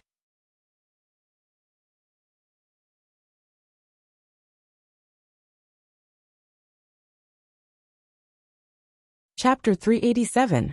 Nobody responded. Rong Jiu knitted his brows and stared at that spot for quite a while before suddenly turning around and walking toward the screen. The Empress has been locked up here alone for the past few days, and the outside is heavily guarded. It's impossible for anyone else to enter. Ta, ta. The sound of footsteps resounded in the empty and deathly silent hall, almost suffocating everyone. Just as Rong Jiu was about to walk over, a macaw suddenly flew out. Rong Jiu immediately took action. A force turned into a sharp arrow, and it directly pierced through the macaw's stomach. Poof! Fresh blood splattered everywhere. That macaw immediately landed on the floor, and its body suddenly twitched twice before it stopped moving. Rong Jiu knitted his brows. He recognized this macaw as the Empress's pet. He didn't expect such a thing to be left in this palace. Suddenly, Rong Jiu focused his gaze and saw something hidden in the macaw's broken stomach. He immediately bent over and took a closer look. Then he took out the item hidden inside. It was a black ball. This item was only the size of a fingernail and looked very normal. However, Rong Jiu's expression became increasingly stern. This was because he recognized this black ball. This item was also known as an ink pearl. It looked like a normal black ball, but it could actually be used to transmit information. As long as one used a special method to decode it, one could obtain the information hidden inside. When he was in the military previously, he had also used such a method. However, this item was very rare, and each ink pearl could only be used once, so he didn't use it many times. He didn't expect this to be hidden in the Empress's macaw's stomach. It was obvious what she wanted. He looked at the Empress, and indeed saw her pale face, as if she was in complete despair. I didn't expect Her Majesty to have such methods. Don't worry. I'll pass this ink pearl to Father for him to take a closer look. Then, Rong Jiu didn't stay any longer, and quickly left the palace. After a long while, the Empress slowly covered her face. She had no more tears, only excruciating pain. After an unknown period of time, a gentle voice whispered into his ear. Her Majesty, Xing Chen is willing to help you. If you have any requests, just let me know. Princely Mansion. Rong Jiu looked at the sky and narrowed his eyes. In the past few days, Yor would come to Prince Li's residence at this time every time. But today, for some unknown reason, she was late. Umo, who was serving at the side, seemed to have guessed what he was thinking. Master, Miss Lu Yu went to Vice Admiral Mu's place today. She must have been delayed by something. What can he have? Rong Jiu said indifferently, then suddenly paused. No. Is Mu Qinghe in the residence today? Umo was stunned. I don't know either. Mu Qinghe was not an ordinary person. It was very difficult to monitor him.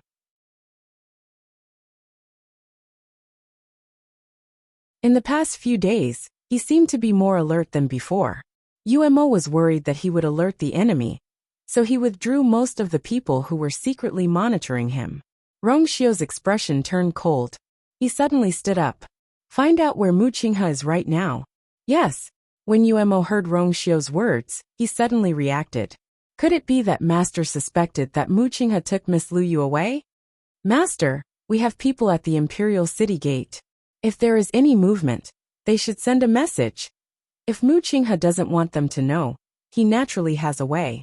Rong Jiu's voice was cold, and there seemed to be a trace of coldness between his eyebrows. Umo's heart trembled. I know I was wrong. I will. Before he could finish his words, Rong Jiu, who had just taken 2 steps, suddenly stopped and looked up at the sky. Umo looked up in puzzlement, but he saw a tall figure approaching quickly. He was flying in the sky. His movements seemed slow and relaxed, but his speed was extremely fast. In the blink of an eye, he was already above Prince Li's residence. Umo was about to go forward, but he saw Rong Jiu pressing his hand down. Only then did he restrain himself, but his eyes were still fixed on the approaching person. Almost at the same time, the approaching person also stopped. Jian Fengqi raised his sword-like eyebrows slightly and looked down with surprise. He originally thought that Prince Li's residence was just an ordinary house, but after coming here, he found that the internal and external defense here was much stronger than expected. Ordinary people would not be able to see anything from the outside, but with his eyesight, He had just approached and felt an unusual aura. So he simply gave up on visiting from the front door and chose another more direct way. After looking in the sky for a while, he finally confirmed his guess. In this huge Prince Li's residence, in addition to the tight defense, there was actually an extremely powerful Xian formation. He was very clear that if he continued to move forward, there would be a lot of trouble waiting for him. Jian Fengqi had always hated trouble, so he very consciously stopped. Anyway, he came today just to see what the rumored Rongxiu looked like. So he stood in the air, one hand behind his back, and said with a smile, "This one is Jian Fengqi, and I'm here to pay a visit to Prince Li." Yu Mo's whole body tensed up. Jian Fengqi? Wasn't that the celestial physician that Mu Qinghe invited from the Tianling dynasty? The news that he had cured the princess consort of Pingjiang some time ago had spread like wildfire in the imperial capital.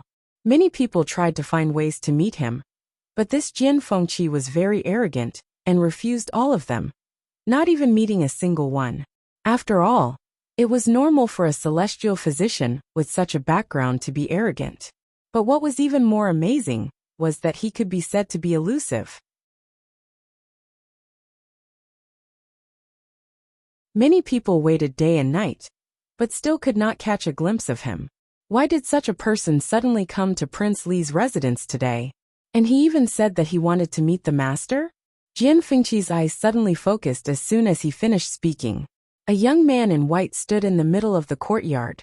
He looked to be about 17 or 18 years old, and his snow-white clothes seemed to be even whiter than the snow in the mountains.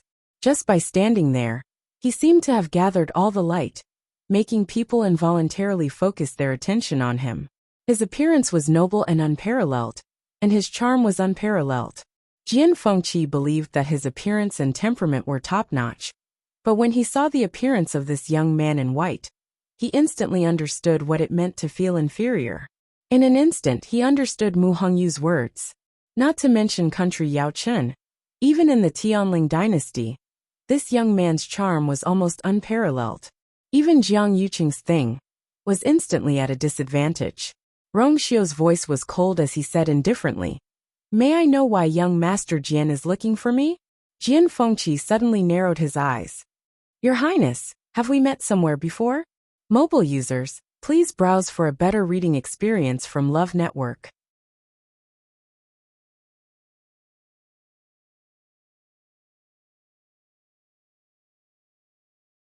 Chapter 388. Jian Fengqi didn't know why he had this thought. He was sure that he had never seen Rongxiu's face before, but when Rongxiu spoke, that noble, calm, and somewhat languid appearance suddenly felt somewhat familiar. That was why he blurted out that question. A warm and distant smile appeared on Rongxiu's face. "Why do you say that, young Master Jian? I've been recuperating at Mingyue Tianshan, and have only returned to the imperial capital in the past few months. I've been living in seclusion. I don't remember seeing young Master Jian before." Hearing this, Jian Fengqi was a little hesitant. Was it really just an illusion? But he had never had such a feeling before. No matter who it was, he had a photographic memory, and clearly remembered all the details of the other party. No, there was another person who made him have a similar feeling before. Chu Luiyue. However, Chu Luiyue at least had eyes that were extremely similar to that person's, so it was normal for him to feel familiar. Didn't even Mu Qinghe think so? Even Hong Yao treated Chu Luiyue differently, but Rongxiu wasn't.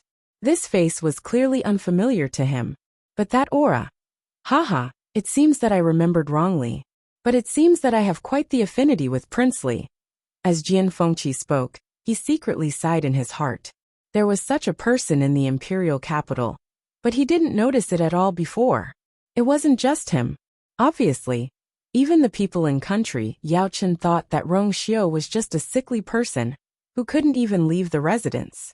His Highness Prince Li was really good at hiding his strength. I came here today for no other reason than to hear Mu Hongyu mention it unintentionally. I was curious, so I specially came to meet him. Also, I want to see what kind of person Chu Luiyue's fiancé is.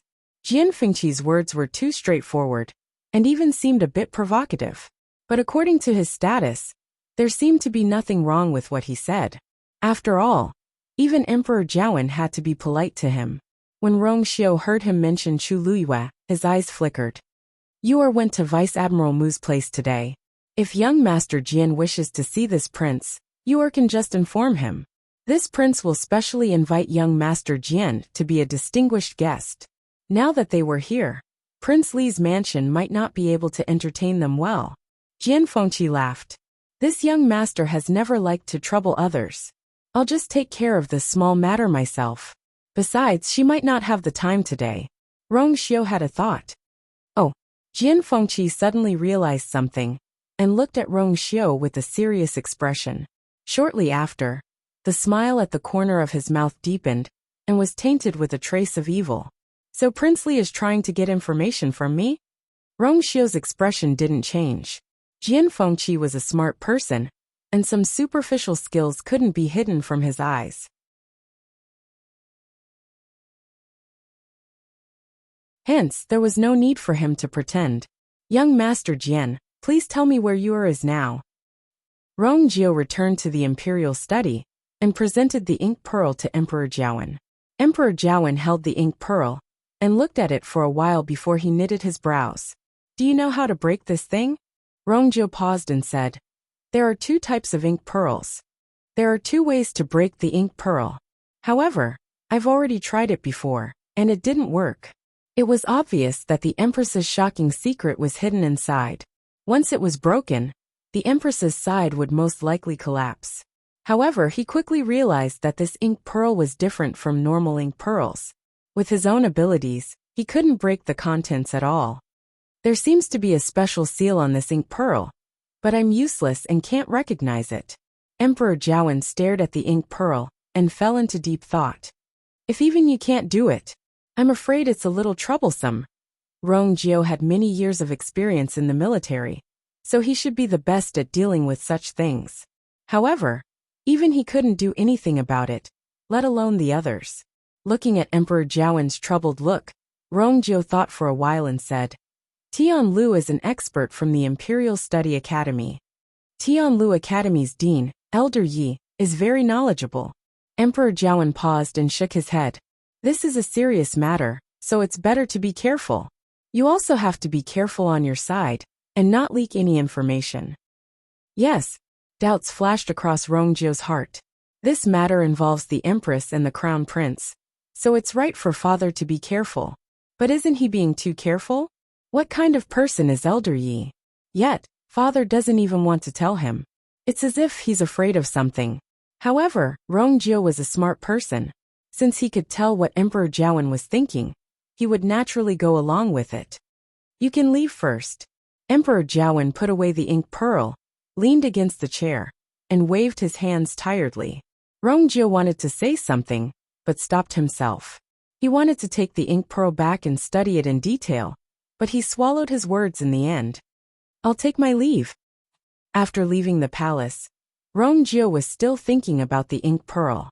Father seems to value that item a lot, but if he can't crack it himself, isn't it useless? Does father have other thoughts? The more Rong Jiu thought about it, the more uncomfortable he felt. Ever since Heptagon Alley, father's reaction has been very strange. He seemed to know something, but he kept it a secret, and only told them to investigate the Empress. Now that the ink pearl incident was out, it was even more obvious. Rong Jiu was walking when he suddenly felt that someone was walking toward him. He couldn't help but look up. The person was a slender woman, but most of her face was covered by a white veil. Rong Jiu secretly knitted his brows. It's actually Chu Xianmin? She's here to find me? As expected, Chu Xianmin stopped when she was 3 steps away from him and curtsied. Greetings, Third Prince. Chu Xianmin, what are you doing here? Even though Rong Jiu wasn't very familiar with Chu Xianmin, he had heard quite a bit of news about her when he returned to the imperial city. Especially, she was Rong Jin's concubine. Xianmin has something to discuss with the Third Prince. Rong Jiu knitted his brows. What can Chu Xianmin say to me? Could it be? If you're here to plead for the Crown Prince, you can go back now. Chu Xianmin lightly shook her head. Third Prince, you're mistaken. Even though I'm the Crown Prince's subordinate, I know the severity of the situation. I'm here today because I have something to tell you. I've been conflicted about this for a long time, but after thinking about it, I still think it's better to tell you. The feeling in Rongjio's heart grew stronger. But I have a request. Please don't let anyone know that I'm the one who told you this. Chu Xianmin tightly gripped the handkerchief in her hands, as if she was very nervous and worried. Rongjio said, "Okay, just say it." Chu Xianmin hesitated for a moment before she lowered her voice and said, "Previously, I heard the Crown Prince discussing with eldest Princess Situ. He said that he wanted her help to find a way to enter the palace and meet the Empress. It should be within these 2 days." Rongjio's heart skipped a beat. He suddenly remembered the strange sound he heard in the Empress's palace. Mobile users, please browse and read. A better reading experience comes from IUN.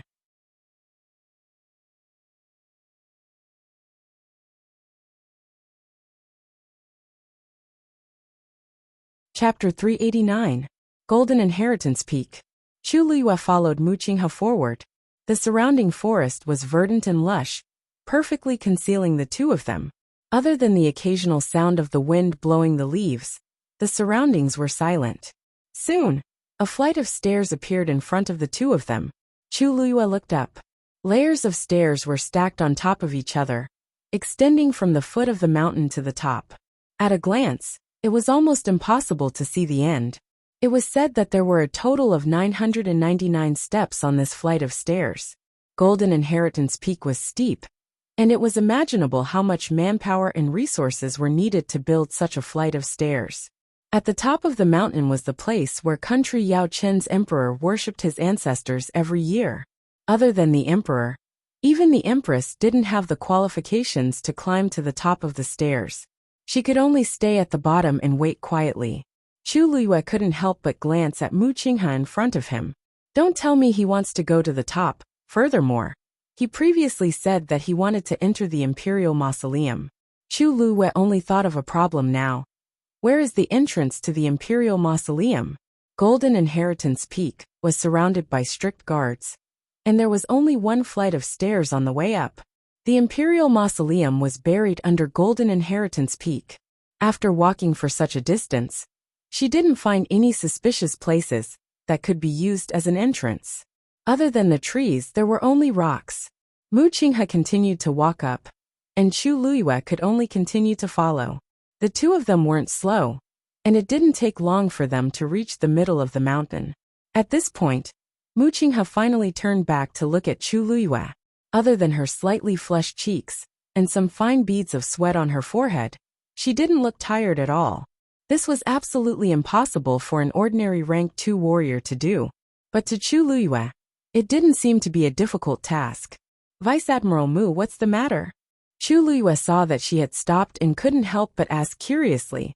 Mu Qinghe said ambiguously, "The strength of your physical body is even stronger than I had expected." Chu Liyue coughed. Actually, she had also noticed this. Not to mention martial artists of the same level, even cultivators of a higher level than her might not be able to match her in this aspect. And this was not something that could be explained by talent. If he wanted to obtain a stronger physical body, he would have to cultivate diligently. Sometimes he would also need some natural treasures to assist him. Mu Qinghe knew this very well. Perhaps she was starting to have doubts in her heart. Just as Chu Liyue was thinking about how to deal with him, he saw that he didn't say anything and continued to walk up.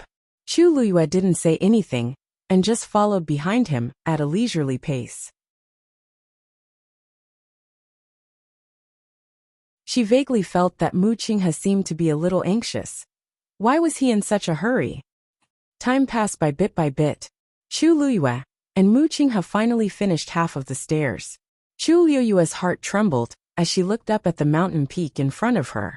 There was actually an extremely powerful Xian formation at the top of the mountain. She didn't feel it earlier, but when she reached the last few steps, she could clearly feel that the pressure was rapidly increasing with every step she took. A trace of uneasiness faintly surfaced in her heart. However, Mu Qinghe didn't hesitate at all and stepped onto the last step. He reached the top of the mountain. The moment his foot landed, several rays of silver light instantly rose into the air. They swept towards Muqinghe. A cold light flashed in Muqinghe's hand, and a long sword appeared. He quickly raised his sword and slashed down fiercely. Boom! A dull sound suddenly exploded at the top of the mountain. Bang! Bang! Bang! The numerous streaks of silver light that had rushed to his body instantly dissipated. They transformed into countless rays of light. They scattered in all directions. He actually intended to forcefully break this Xian formation. The commotion at the top of the mountain immediately attracted the attention of the surrounding guards. Someone has trespassed on Golden Inheritance Peak. How is this possible?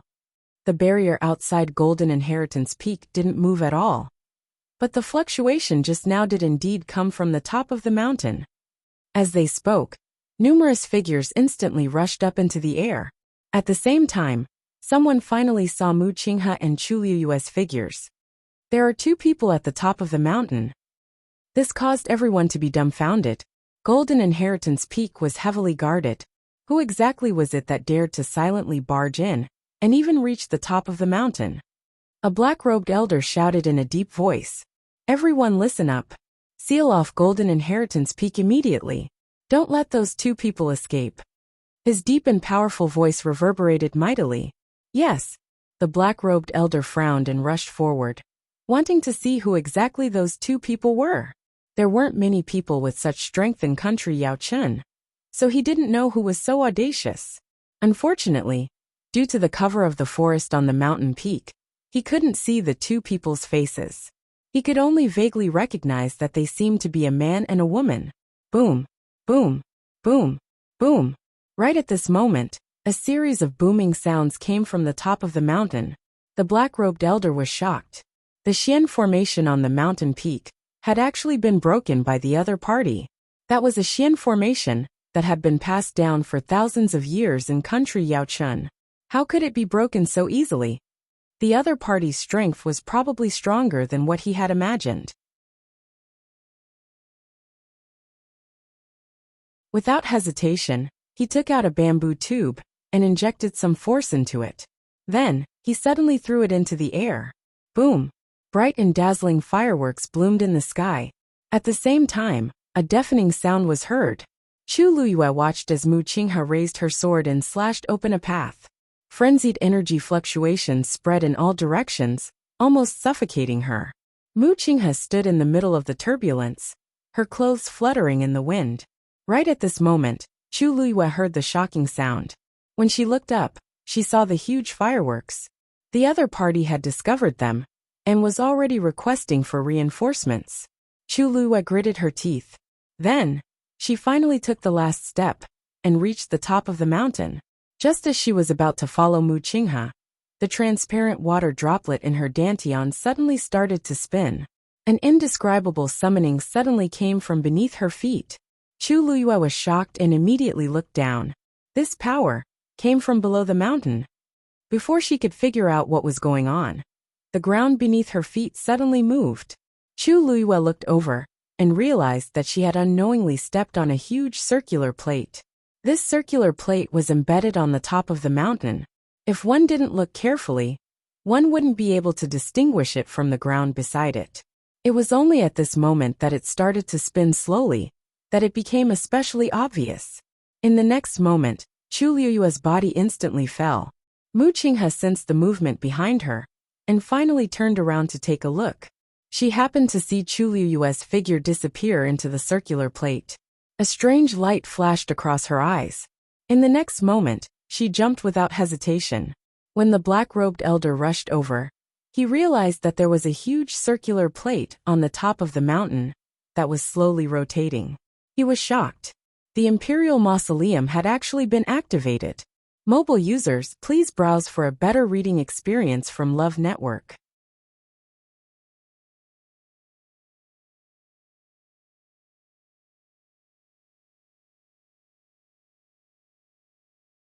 Chapter 390. Chu Liyue's body kept falling. Her surroundings were dark, and she couldn't see anything. She could only hear the whistling of the wind. She tried to circulate her force, but she realized that the force in her body seemed to be suppressed, and it flowed very slowly. The surrounding air became more and more viscous. as if she had fallen into a swamp. Her falling speed also gradually slowed down. After an unknown amount of time, she finally landed on the solid ground. She looked around and groped her way up. The ground under her feet was cold and very smooth, as if it was paved with jade. She pursed her lips. There was no light source here, so she had no idea what was going on here. She had to think of something. She suddenly thought of something and raised her hand. A cluster of crimson-red smoke suddenly appeared in his palm. However, before Chu Liyue could smile, the flames were quickly extinguished. The surroundings fell into darkness again. Chu Liyue frowned. She had almost forgotten that she couldn't use her force here, so she naturally couldn't summon her force to transform into flames. She stood on the spot for a while without moving. She only pricked up her ears and listened carefully to the movements around her. Drip, drip. The sound of water dripping could be heard. Chu Liyue subconsciously looked in the direction of the sound. Although she still couldn't see anything, the sound of water inexplicably made her feel more at ease. But the next moment, her heart suddenly hung in the air. It had been a while since she fell, so why hadn't she seen Mu Qinghe yet? She remembered that when she fell, Mu Qinghe was following her closely. But now, where was he? Moreover, what was even stranger was that below Golden Inheritance Peak was country, Yao Chen's Imperial Mausoleum. Why would there be the sound of water in the Imperial Mausoleum? Just as Chu Liyue was deep in thought, she felt a weight on her shoulder. Dumpling came over. Unlike before, Dumpling seemed to be a little nervous as it nestled on her shoulder motionlessly. Chu Liyue sensed its emotions and felt strange. Dumpling had always been bold. Even when facing the level 7 black-winged sky-swallowing python, she did not shrink back.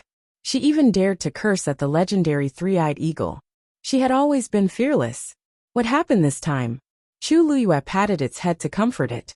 Dumpling grabbed her clothes and snuggled up to her tightly. Suddenly, Chu Liyue had an idea. With a thought, something suddenly appeared in her palm. Heavenly Square Cauldron. This thing was small and exquisite, so it fit perfectly in her palm. And inside, the transparent karmic fire was burning. There was only a black shadow in the middle. That was the soul of the legendary three-eyed eagle. The surroundings were instantly illuminated by the flames. Chu Liyue's lips curved up. It really works.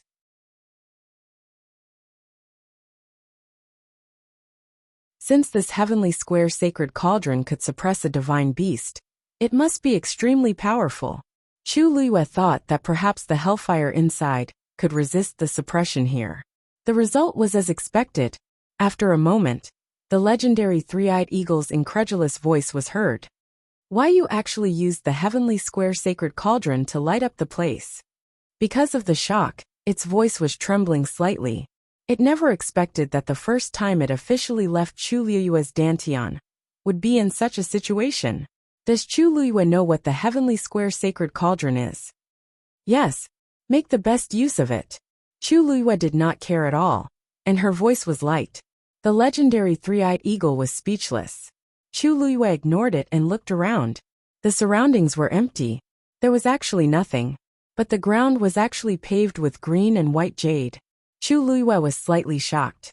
Green and white jade was very precious, but it was actually used to pave the ground here. And it seemed that it was not only used in this small area. Just this alone was worth more than a city. Country Yaochen actually used so much money to build the Imperial Mausoleum. It was really generous. I really don't know what it will be like inside. Chu Liyue carefully felt the subtle calling, and finally chose a direction, and walked forward. Tap, tap, tap. In the silent space, Chu Liyue's footsteps were exceptionally clear. Gradually, the sound of water dripping seemed to become louder. Chu Liyue held the heavenly square sacred cauldron tightly in his hand, and continued walking forward. Bang! Accompanied by a dull collision, the mace in the black-robed elder's hand finally could not withstand it and cracked. He anxiously threw the broken mace to the side, and looked at the disc that was still spinning in front of him. It was not damaged at all. His face was filled with sorrow. Elder Zhongqi. This disc was personally forged by the ancestor. Ordinary items can't open it at all. That's right. Let's find another way. If it really doesn't work, I'm afraid we'll have to wait for His Majesty to come personally. The few people standing at the side finally could not help but speak. Zhongqi shouted in annoyance. Of course I know this. He had been guarding this place for decades. How could he not know this? But if they did not think of a solution as soon as possible, how were they going to explain it to His Majesty? Under heavy guard, someone actually trespassed into Golden Inheritance Peak, and even climbed to the top to enter the Imperial Mausoleum. It would not be enough even if all of them died 100 times. Wait. If we really wait for His Majesty to come, everyone here will have to bear the consequences. The few of them looked at each other and fell silent. Zhongqi stared at the disc hatefully. Did anyone see the appearance of those two people just now? No one answered. Zhongqi closed his eyes. He was the fastest to rush over at that time. Even he did not see them, let alone the others. Everyone stay here and guard it. I don't believe that they won't come out. Huge fireworks bloomed in the sky above the imperial city. Rongxiu's eyes narrowed as an extremely cold murderous intent flashed across his eyes. Mu Qinghe actually brought you, to the imperial mausoleum. He immediately said, Young Master Jian, I still have something to deal with. I'll take my leave first today. After saying that, he lifted his feet and left. Jian Fengqi was stunned for a moment before he raised his head to look at the sky. What kind of signal was that just now?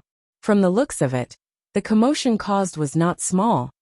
He thought of something, and the corners of his mouth curled up into an impudent smile. Princely, are you going to the place where the fireworks are released? It just so happens that I have nothing to do.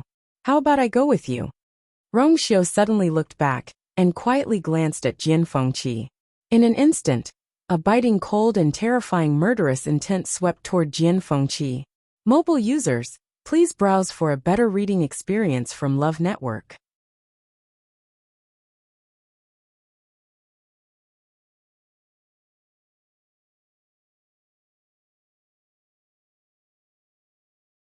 Chapter 391. Jian Fengqi's body tensed up instinctively. Force quickly gathered in his palm. But in the next moment, the murderous intent disappeared inexplicably, as if it had never appeared. Rongxiu smiled faintly. Please help yourself, young Master Jian. Then, he turned around and left without hesitation. Jian Fengqi stood rooted to the ground for a while. What happened just now? At that moment, he only felt a strong murderous intent erupt from Rongxiu. But it disappeared so quickly that he almost thought that he had seen wrongly. But, how could he make a mistake on such a matter? Looking at Rongxiu's disappearing figure, Jian Fengqi raised his eyebrows slightly. This princely seems to be more unfathomable than I imagined. He turned around and looked at the fireworks in the sky. There was only one last trace of fireworks left. Everyone in the imperial capital could see it clearly. No matter who sent this signal, something big must have happened. Jian Fengqi touched his chin. Could it really be that Mu Qinghe caused the commotion? Thinking of this, he suddenly felt a little interested. Previously, when Mu Qinghe wanted to come to country Yaochun, he felt that it was a little strange. Even if the higher-ups ordered to find a genius with an Earth-class Yuan meridian, with Mu Qinghe's status, there was no need for her to do it personally. She could just send someone to do it. But Mu Qinghe still came. And these few days, Mu Qinghe had been leaving early and returning late. He had no idea what she was doing. Thinking of this, he simply turned around and headed in that direction. Chu Luiyue held the heavenly square cauldron in her hand, and slowly moved forward in the darkness. After walking for some time, she finally saw a wall. Chu Luiyue looked up to take a closer look, and realized that it was really a dead end. The greenish-black stone wall completely blocked the path ahead. Chu Luiyue frowned slightly. Could it be that she had walked into a dead end? However, she soon realized that the sound of water droplets was coming from the stone wall in front of her. She moved closer, and saw that there was a small semicircular hole above the stone wall. A metal cylinder poked out at an angle. Water droplets were flowing out from it, dripping down drop by drop. Patter, patter. In the quiet space, the sound of water droplets was particularly clear. Chu Luiyue looked down, and saw a shallow groove at the bottom of the stone wall. A bay of water quietly flowed within. Chu Luiyue looked to both sides, and found that the groove extended all the way into the darkness, with no end in sight. She raised the heavenly square cauldron again. This time, she finally saw clearly that there seemed to be some kind of pattern drawn around the metal cylinder. Perhaps it was because of the passage of time, but the content on it could no longer be seen clearly. Only a vague outline was left. Chu Luiyue stared at it for a while, but he was still unable to determine what it was. He could only put it aside for the time being. The most important thing at the moment was to find a way to leave this place. Chu Luiyue knocked on the stone wall, and found that it was indeed solid and extraordinarily thick.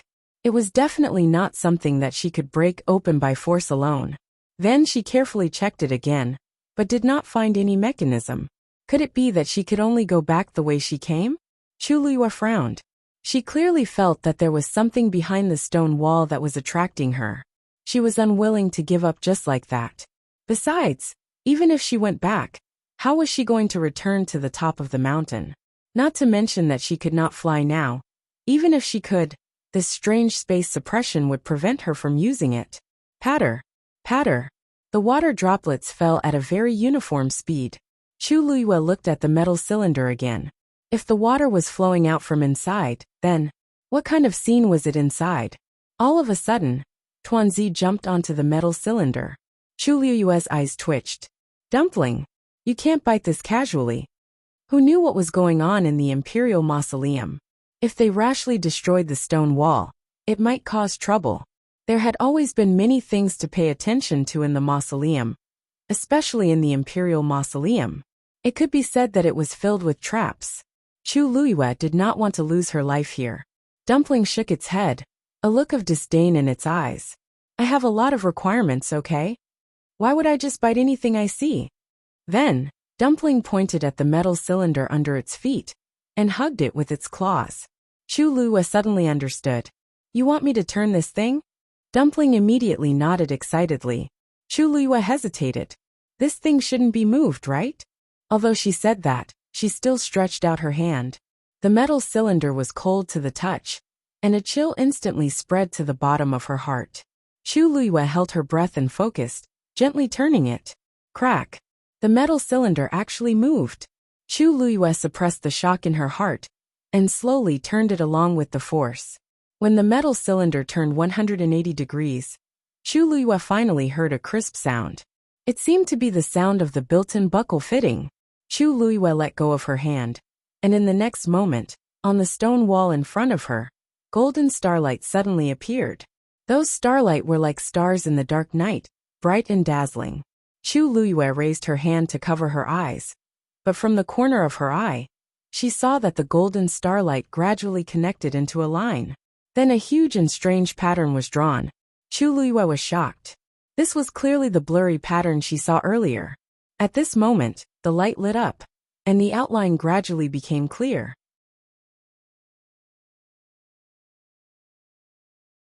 Chu Luiyue's heart seemed to be tightly grasped by something, and she stared at it without blinking. That was boom. Before she could see it clearly, the stone wall suddenly split from the middle of the metal cylinder. A dazzling white light shot out from it. Chu Luiyue's eyes instantly turned white. Dumpling jumped back onto her shoulder and grabbed her clothes tightly. After a while, the surrounding movements gradually quieted down. Chu Luiyue also gradually adapted to the white light, and she focused her eyes to look inside.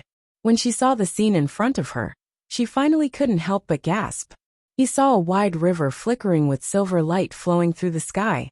The starlight in the river shone brightly, illuminating the entire space. Just now, when Chu Luiyue opened the stone wall, the white light she felt came from here. Chu Luiyue opened her eyes wide in shock. That river floated in the air, clear and clean, but also shining brightly. At a glance, it looked like the Milky Way in the dark night. Dazzling and magnificent. At the bottom of the river, there was a spacious square. A lonely golden throne was quietly placed in the center. However, that wasn't what shocked Chu Luiyue the most. That was because a man was sitting on that golden throne. Mobile users, please browse for a better reading experience from Love Network.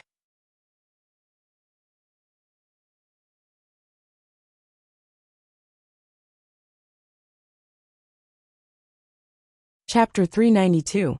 There was actually someone in the Imperial Mausoleum that had been sealed for thousands of years. Chu Luiyue was shocked. At the same time, she quickly sized up the man. After seeing him clearly, she realized that something was wrong. This man did not seem to be a living person. He was tall and wore a black robe with golden dragon patterns embroidered on his chest and cuffs. He looked noble and dignified. At a glance, this man was about 40 years old, but he was elegant and had an outstanding temperament. It could still be seen that when he was young, he must have been a rare handsome man. It was just that his eye sockets were actually pure black. Chu Luiyue could not help but stare at those eyes. They were two dark vortexes. On the surface, they looked calm and peaceful, but in the depths, one could see the changes of life and death, and the disappearance of stars. "Who are you?" The man looked at Chu Luiyue and slowly asked in a deep voice. Chu Luiyue's mind suddenly became drowsy. Waves of fatigue surged up, and her entire mind seemed to relax. "Chu Luiyue," she replied in a low voice. The large space suddenly quieted down. After a moment, the man asked again. "No, you are not Chu Luiyue." His voice seemed to carry some kind of indescribable power. It fell heavily in her ears and reached the bottom of her heart. Chu Luiyue shook her head. Her voice was firm. "I am Chu Luiyue. This body, this appearance, if she was not Chu Luiyue, who was she?" The man suddenly laughed, as if he had heard a joke. "Look up." Chu Luiyue looked up and saw the slowly flowing river across the sky. Countless stars were reflected in her eyes, making her look resplendent. Suddenly, those lights dissipated. The river swayed, and a scene seemed to appear in front of her. Chu Luiyue's brows furrowed. It was a cliff. On the cliff that extended from the cliff, there was an octagonal pavilion. The white mountain mist drifted here and there, adding a bit of spiritual energy to this precipitous land. In the octagonal pavilion, a black-clothed man stood with his hands behind his back. The mountain wind blew, lifting up the corners of his clothes. He looked like an immortal who was about to fly away with the wind. Chu Luiyue looked at his back and felt an inexplicable sense of familiarity. She seemed to have seen this person before. When she saw the cliff and the octagonal pavilion, she didn't feel any sense of unfamiliarity. It was as if she had already been there. There seemed to be something surging at the bottom of her heart, as if it was about to break out, but she couldn't make it clear. This made her feel like her heart was in a mess, adding to her anxiety for no reason. She opened her mouth, as if she wanted to call out the black-clothed man's name. But she seemed to have become a mute, unable to make a sound. There seemed to be a ball of fire burning in the bottom of her heart, making her extremely anxious.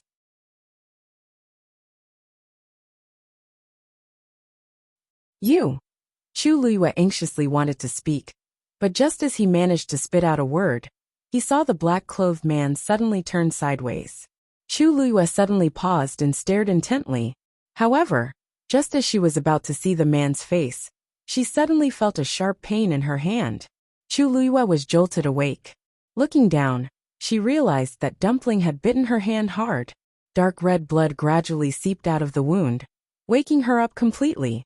What happened to her just now? She actually fell into the other party's dangerous situation so easily. "Dumpling, thank you.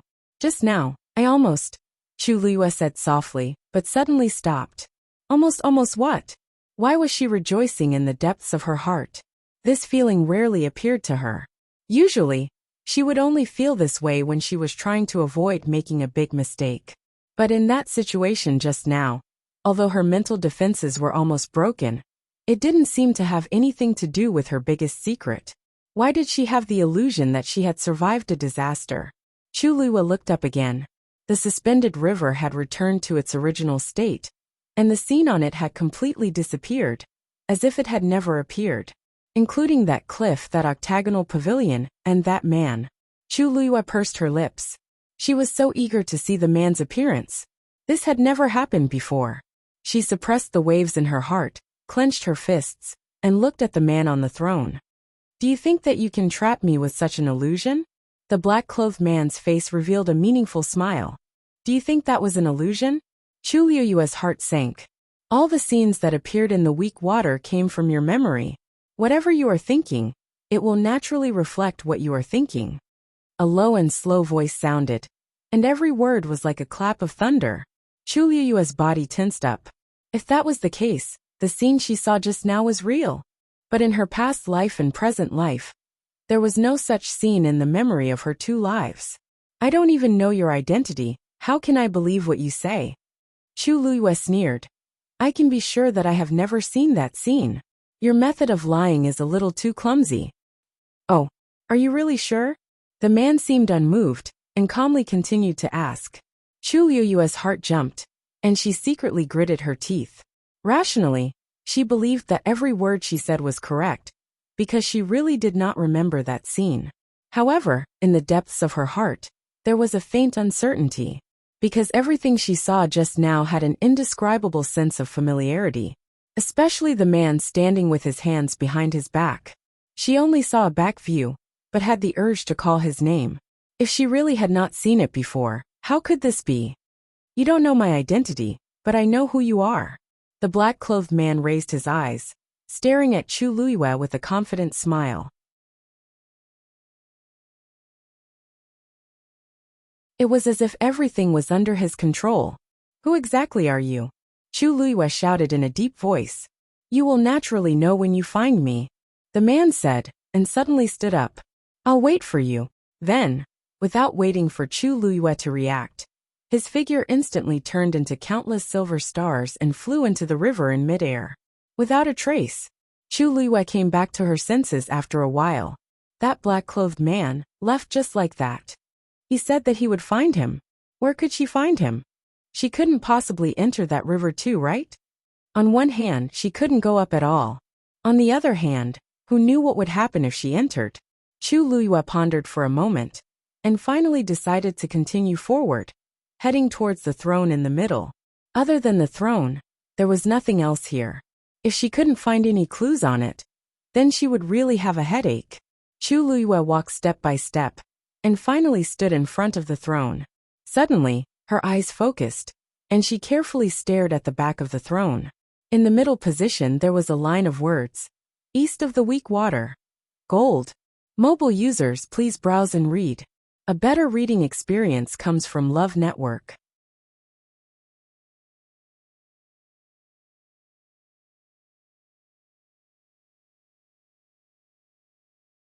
Chapter 393.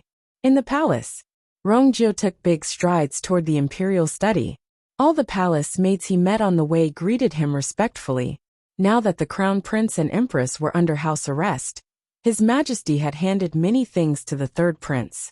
Everyone could tell that the imperial city was about to change. But seeing Rongjio's tense face, the palace maids didn't dare to say anything as if something important had happened. Rongjio walked quickly, and he was frustrated. No matter how much I calculated, I didn't realize that Situ Xingqian was also in the Empress's palace back then.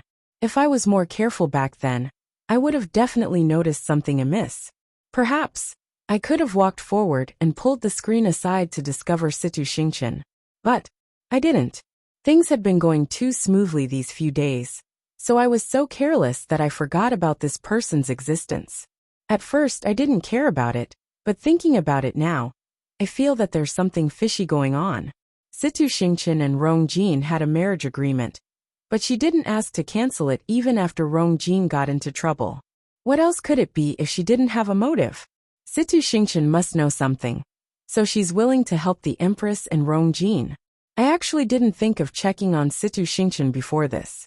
Before he reached the imperial study, Rongjio heard hurried footsteps in front of him. He looked up and saw Emperor Jiawen, who was walking at the very front. Emperor Jiawen's expression was dark and vicious, which he had never seen before, and it had an intense murderous aura. Rongjio was shocked. What's going on now? Greetings, father. Rongjio quickly walked forward and bowed. Emperor Jiawen saw Rongjio and knitted his brows. Why are you still in the palace? At this time, Rongjio should have left the palace. Rongjio immediately said, Father, I'm sorry. Imperial father, I have returned because I have something important to tell you immediately. Emperor Jiawen didn't stop and continued walking forward. Wait for me to come back. As he spoke, he had already walked past Rongjio. Rongjio was dazed. What's going on? Father, I really have something urgent. Third prince, you should wait first. Eunuch Min walked to Rongjio's side, waved his horsetail whisk and persuaded him. Can't you see how anxious His Majesty is right now? In short, His Majesty is definitely not in the mood to listen to what you have to say. Please wait patiently for now. Rongjio asked suspiciously. Eunuch Min, please give me some pointers. This imperial father seems to be in a hurry. What exactly is he going to do? You still don't know. Eunuch Min blurted out in shock. He quickly looked around, pointed to the sky, and said in a low voice, That's right. You didn't see the commotion just now? Rongjio was dazed for a moment before he understood. That's news from the Imperial Mausoleum. How could His Majesty not be anxious? Eunuch Min slapped his thigh. This old servant has to leave now. Your Highness, you should do as you see fit. Eunuch Min then immediately chased after Emperor Jiawen. Rongjio stood rooted to the ground as his heart stirred. After his conversation with Chu Xianmin, he was filled with shock, anger, and regret. He didn't have time to think before he returned to the palace. When he walked on the road, he also noticed the gigantic firework. Of course, he knew that it was used to send messages, but he didn't realize that it was a warning from the Imperial Mausoleum, because all his attention was on Situ Xingchen. This meant that something had happened to the Imperial Mausoleum. Even though Rongjio wasn't in the Imperial City most of the time, he knew that Golden Inheritance Peak, where the Imperial Mausoleum was, had always been heavily guarded. Now that they suddenly received this news, they must have met with big trouble. It would be strange if Emperor Jiawen wasn't anxious. Just as Rongjio was thinking about whether he should go back to the Empress's palace to take a look and confirm if Situ Xingchen had gone there, Emperor Jiawen, who had just left, was stopped by someone again. This time, the person who came was a guard in armor. He rushed all the way here with a panicked expression as he directly knelt in front of Emperor Jiawen and miserably shouted, Your Highness! Your Majesty! Bad news! Emperor Jiawen felt that his head was heavily hammered and his head hurt. Bad news! Something has happened to the Imperial Mausoleum. What could be worse than this? Speak, hollered Emperor Jiawen as he was forced to stand still.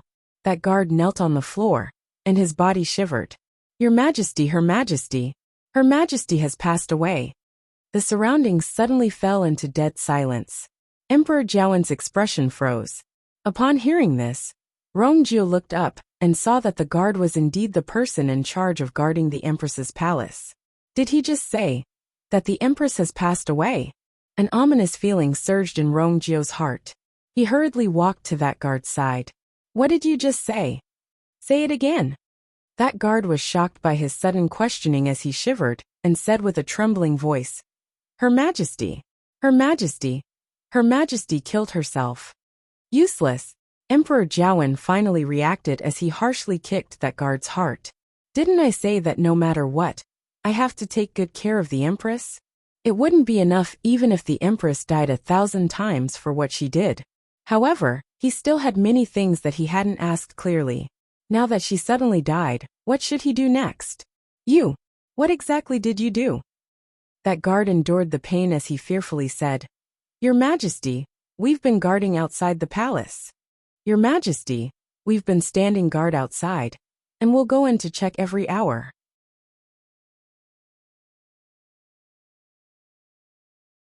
But Her Majesty actually hit the wall for some reason. When we heard the commotion, Her Majesty was already. Actually, we're also very wronged. The Empress has been in the same state for the past few days. Even if she's going through excruciating torture, she's still holding on. Who would have thought that she would suddenly kill herself? She was determined, and she hit the wall very harshly. Her face and head were all covered in blood, and her skull was about to split open. How could we have predicted this? Emperor Jiawen was already anxious because of what happened to the Imperial Mausoleum. Now that he heard this news, he felt the blood in his chest rumble as he spat out a mouthful of blood. Your Majesty! Father! Eunuch Min and Rongjio immediately gasped. Eunuch Min was originally standing beside Emperor Jiawen, and he hurriedly supported his shaky body. Your Majesty, you must take care of your body. Under the contrast of the blood at the corner of his lips, Emperor Jiawen's face looked even paler. He stared at that guard with a deadly gaze and enunciated every word clearly. Who went to the Empress's palace today? I'm certain that the Empress didn't suddenly commit suicide. There must be a deeper reason behind this. A thought suddenly flashed across Rongjio's mind. Could it be Situ Xingchen? That guard's voice trembled. Why, Your Majesty, today? Only the third prince went to the Empress's palace alone. Rongjio was shocked. He suddenly turned to look at that guard. Mobile users, please browse and read. A better reading experience comes from Love Network. You're tuning in to the Journey of the Soul YouTube channel. Don't forget to subscribe and join us on this journey to catch the most captivating stories.